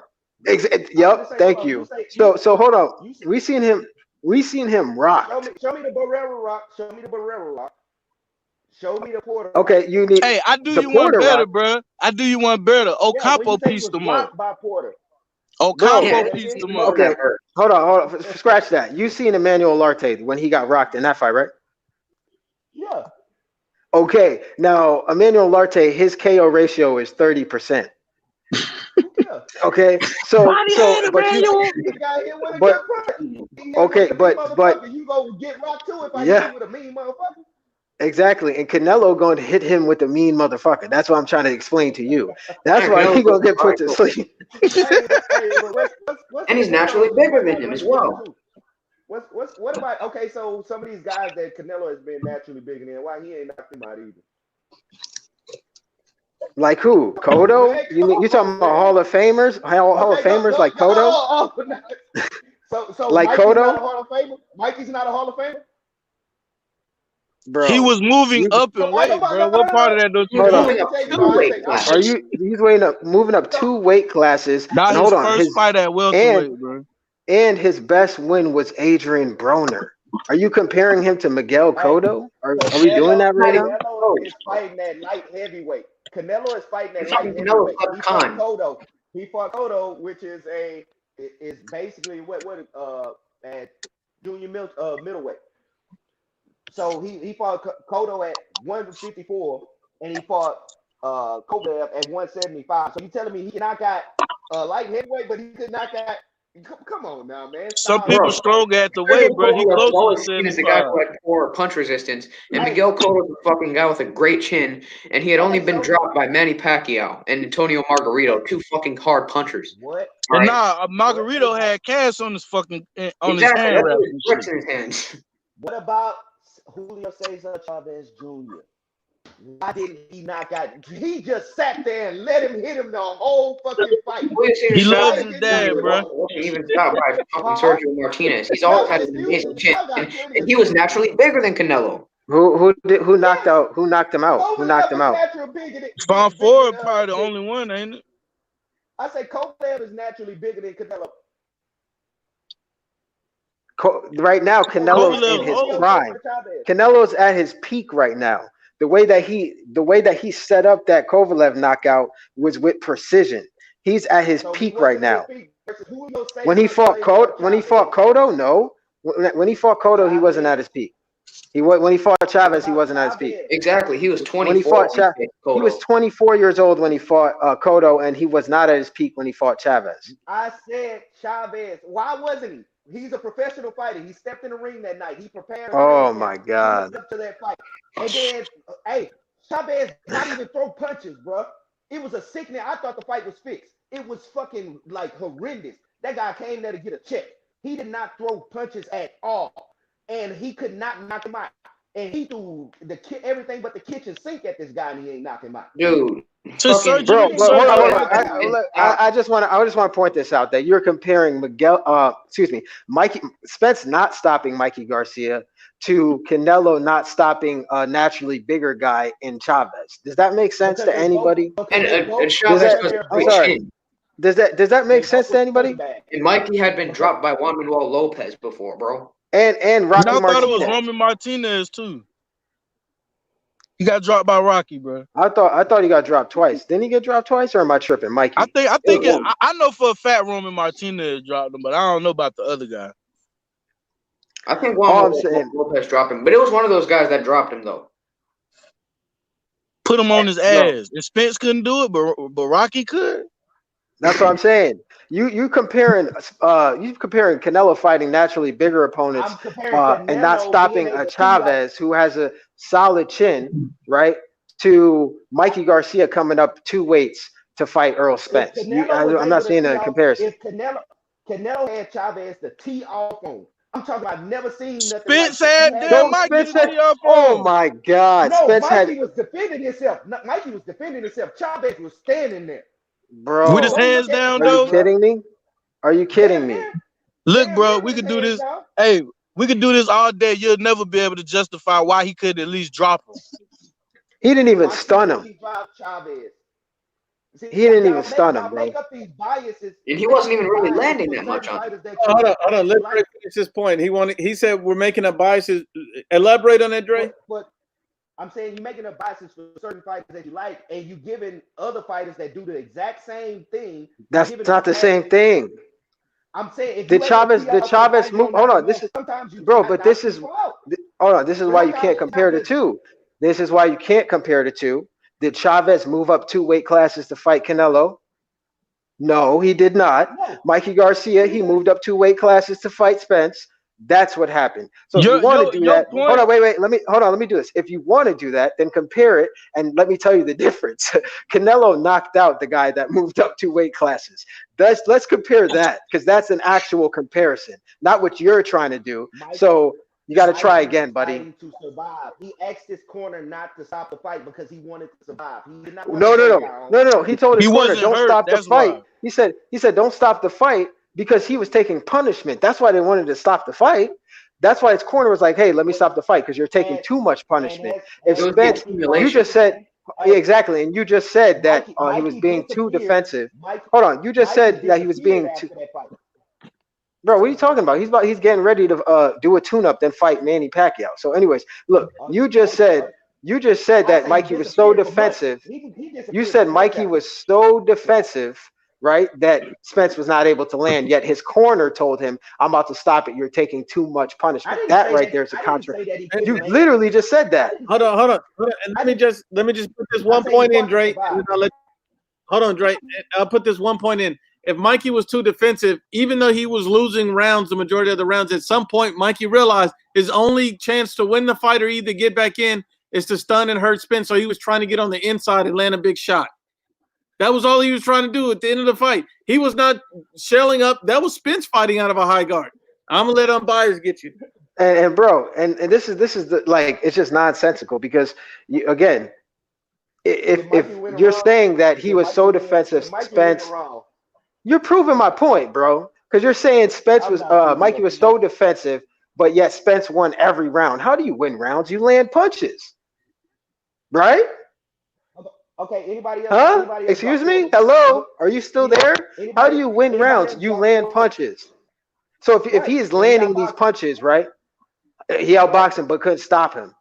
That's the point we're making. Okay. Hello? You're right. He didn't. Nah, man, he was trying to prove his boxing skills and abilities. Come on, bro. If Canelo did that, I feel like he pressed. He tried to knock out Mikey. I didn't say that he didn't try to knock out Mikey. He just so why couldn't he? Oh, there we go. The truth finally comes out. Damn, I know why, bro. It was probably There Vada. we go. Might have been Vada.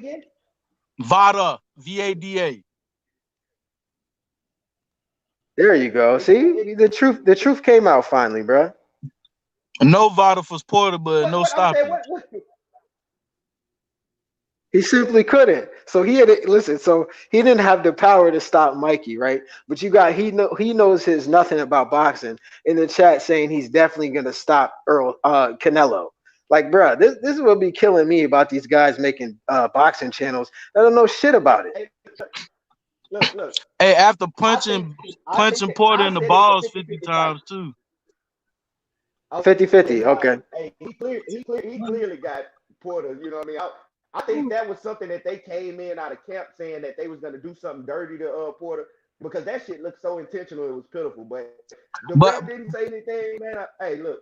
But how you feel about him? The whole lead up to the fight, he kept saying Porter so dirty, but yet Porter mostly fought clean. He did a few dirty things, but he wasn't as dirty as Spence was. I think Spence expected him to be dirty. That's what I'm saying. Like Spence, I've never seen Spence do the shit that he did to Porter. He did it to Kell Brook. Nah, not like that. It's a video about it, bro. Yes, he did. Fuck out of bro. Oh my God. Yeah, he did. He missed. I feel like he missed in those. I think that he actually intended to do what. Bro, he did it to Ocampo. He did it to Brook. Hold on. He did it to Ocampo. He set the knockout from a nut shot. I'm dead ass. You say? Yes, he did, bro. He low blowed him before the liver punch. Yeah. Hey, some guys need to start watching some video on my boy there. See, he ain't for your little manhood. Oh man. Okay, man. Hey, listen, I'm glad you admitted that. You know what I'm saying? Errol Spence did try to stop Mikey. He just couldn't. I mean, see? You gotta keep it real. He couldn't. He pressed the gas too late. He should have been, if he wanted to stop him, he should have been doing the shit he was doing in the 8, 9, 10 round when he was early on in the fight. But he tried to box him. I think he confused Mikey a little bit, and Mikey had nothing he could do. Hold on, Dre. Let me ask you this one question, because I'm a little confused on this. Are you still there, Dre? I thought you were trapped in the closet for a minute. All right. I just want to ask you this question about Mikey and the whole Spence thing. Why did Errol Spence not fight Mikey in the same manner that he fought Sean Porter or even Kell Brook? He was a lot more defensive in that fight. And instead of the other fights with Sean Porter and Kell Brook, why didn't he fight Mikey Garcia that exact same way that he's been fighting everybody else? I guess that's your answer. Yeah, that was a clean body. You know what I'm saying? Listen, but shout out to Dre, man. At least he came up here, you know. He knows his sports rather just, you know, stay in the chat and be scared. Oh, Dre's trying. That's pretty much it. I just want him to answer that one question. Hold on. Dre, you good? All right, yeah, go ahead. All right. The question that I have is, why did Errol Spence not fight Mikey Garcia? Turn your phone down. We hear the echo. Oh, that's me? Yeah. Why did Errol Spence not fight Mikey Garcia the same way that he fought Sean Porter and Kell Brook? I don't have a clue on why he decided to go with the way that he fought, but it worked. It worked for him. You don't think that he was you didn't strike you as odd that he was very defensive against Mikey Garcia, a guy moving up 2 weight classes? Yeah, but he showed that he could. I mean, like he fought, and he didn't fight like he wasn't eluding Mikey. What did he do? All he did was control range. He stayed on the outside.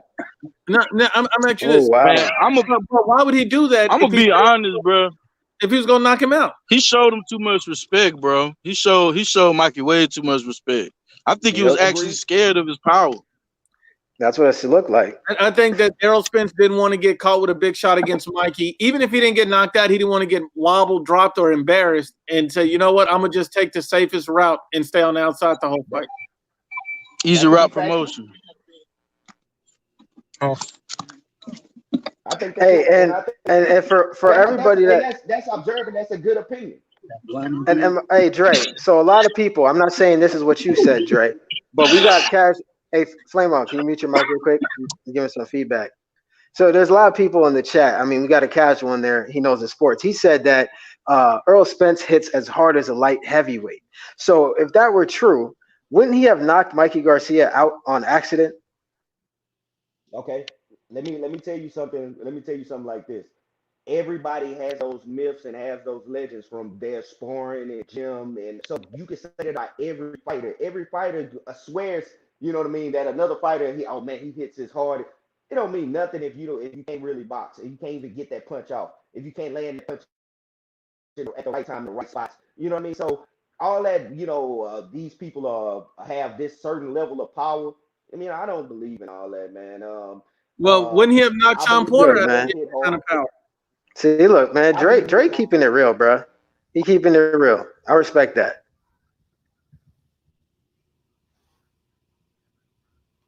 Yeah, he ain't no casual. What up, everybody? What's good, D? Hey, Here hey, what's come up, the fanboy Dre? accusations. Hey, here Nah, come the fanboy accusations. I ain't even coming after you, Dre. I ain't coming after you. Much respect to you, bro. You know why? Because Dre had the balls to get up here. He knows his sports is the biggest coward, period, bro. And I'm saying it on live, dog. Because he told me on my live, he will debate anybody, anytime in the debate cage. Our TVA just called you out and you ducked that work. You a ducker. And you need to change your name to He Ducks That Work. No more He Knows His Sport. He Ducks That Work. You done ducked Unbiased. You done ducked Mark Unraveled. You got 2 ducktail videos up. I ain't even going to put this ducktail video up because 100 and some people done seen you duck that work. You a ducker, bro. You just all mouth, bro. You a ducker. Because you can say what you want about D. Jefferson. I never ducked that smoke. Never. Me and Unbiased debated already. Me and TBA, we debated already. Me and Newt, we debated already. You a coward. New name for you. He ducks that smoke. Nobody even call him He Knows the Sport no more. He ducks that smoke. That's that new name. Straight up, bro. Here's the worst thing. Every time you say get on the chat and debate with us, he immediately stops commenting. That's right. Go by, we start debating with somebody else. He comes back to commenting. Oh, great point, Dre. Oh, good job, Dre. And, then he got this raggedy mouth, Tom Ross. Then I guess that's his new Ace Boone Coon. This yuck mouth ass nigga that want to sit up on the channel and always run his mouth and talk about D. Jefferson. Man, y'all 2 of a kind. Because I done called Tom out to the debate cage 100 times. Even He Knows His Sports told him, go ahead, Tom. Go to the debate cage. Tom's scared. You scared just like your partner. Y'all 2 duckers, man. He ducks that smoke. You get no more respect, bro. No more respect. He ducks that smoke. Straight up. That's your new name. Change it. Hurry up and change it. But yeah, he just said beta boys and femboys always got something to say to you, D. Whatever, man. You can come get that work in the debate case too, because I know I will body you. Body bag. You don't want this. D don't duck no work. I will body you up. But I know you don't want to debate nobody, man. You know, you already showed everybody you scared of our TBA. That man called you out clean. Much respect to Dre Spector. You on Dre's side, but you left Dre up here all alone. You're a ducker, man. You a ducker, man. That's facts. Like if you're gonna ride with Dre, at least stand beside the man. Don't just leave him up there by himself, man. Respect to you, Dre. Respect to you, bro. You left the homie on stuck. Hey, but the thing of it is, man, look, I can sit there and stand back and look at it from both sides. I can make points and arguments for both ways. But I don't sit up there and I don't try to make one fighter above another one. And y'all be accusing me, just like when we had the Errol Spence versus Crawford debate. I'm trying to give you some more oversight instead of just narrowing it down, because you try to make it so simple. You know what I mean? You miss some other points, or some other. That's why when I was going into politics, it's money. It's a lot of money to be at stake and involved in that fight when it comes to negotiation. And y'all say, well, every fighter will make. They both stand to make money. Guarantee you, Floyd wasn't taking less money than Pacquiao. At no point, if they would have had that fight at any point. You know what I mean? So it's always jockeying yourself, because they was calling early on when Floyd came out of retirement, they was calling Manny Pacquiao the #1 pound for pound. And Floyd took offense to that because he was like, well, I've been gone, but you know what I mean? Nobody beat me. Nobody done anything. My skills didn't diminish just because I took off. So it's always jockeying to say, hey, I'm number one. I'm Ace Boon Coon. You know what I mean? Like you have to go through me, and I'm the A side. I get to pick the corners. I get to pick the gloves. I get to, they want to have that level of control when it comes to negotiations, and that I mean like that side. So when Fox and ESPN are going to be putting on a pay-per-view event for these two stars, I guarantee you Fox is going to want that fighter that they're representing to be that A side so that they can have certain saves. And now Dre, I don't want to get off topic, but he knows came back at a retort for D. D, I don't know if you see that. You want to jump on that? I see that. Let me tell you something, dog. You a clown for even putting that up there because everybody already know I brought substance to your live, bro. So don't come up here telling lies because you know I got receipts. I dumped that trash, bro. I'm done with it. I already told you I'm never coming on your lives again. So don't sit up here and act like I'm not in my feelings about nothing. It's thank goodness I done got rid of your ass, bro. Because look, everybody calling you out, calling you a casual. I brought substance to your show. Substance. You have no substance there now. All you got is a yuck mouth partner who look like he been biting on rocks, who don't know a goddamn thing about boxing or basketball. Your brothers just bodied both of them bodied Tom Ross. That's your partner? Come on, man. Don't get up here talking to me. And like I say, you can come see me in the debate cage. Listen, you can always see me in the debate cage. And shout out to Queen Ruby, beloved Ruby. She bodying you in the chat. Ruby in the chat bodying you. Get out of here, bro. You getting bodied by Ruby in the chat. Ruby ain't showing he knows no mercy. Yeah, Ruby ain't showing him no mercy. Bodying that man. You don't want to see me. But Dre, you gonna be back with us live on Raw Saturday? I don't know, man. Like I told you, I'm not even in Houston right now. That's where I'm from. I'm traveling the country. That's why I haven't been putting up a content on my page. I'm always busy. I'm 24/7 on call. So eventually, you know what I mean. When I settle back down, get back to my home, I'm building a home office. I think I mentioned that in some of my videos. But as soon as I get back to Houston, touchdown, man, permit, hey, it's gonna be on and popping, man. Everybody can get the smoke because it's Dre's perspective is the reason. It's because it's my perspective, and I ain't gonna deviate from my perspective. I give you insight on why I feel that way, and I want to hear anybody else's opinion on why they feel a certain way. But it's left. I always say it's left for those fighters to fight, and I want to see it happen. Bro, I'm gonna come subscribe to you, Dre. I'm gonna come subscribe to you, bro. And I can respect you, Dre. You get on here and you'll show your face and you'll debate, unlike a lot of these other dudes. And so I can definitely respect that. So just let you know, hey, next time we go live, man, I'm always invite you. You always got a welcome invitation anytime you want to get on and debate. And no matter what you're talking about, you always got a welcome invitation. Everybody, let everybody know where they can find each and everybody. Yeah, what's your channel, Dre? It's Dre Spector Boxing. My Dre Spector on Twitter, Dre Spector on Instagram. Still growing. Man, y'all come subscribe. You listen to some of the older videos and some of the opinions that I had on some other fights. I try to put some new content out as soon as I can. All right, who's next up? Flame on? Yeah, my this is my music page right here, and my boxing page is No Cap Boxing Talk with a K.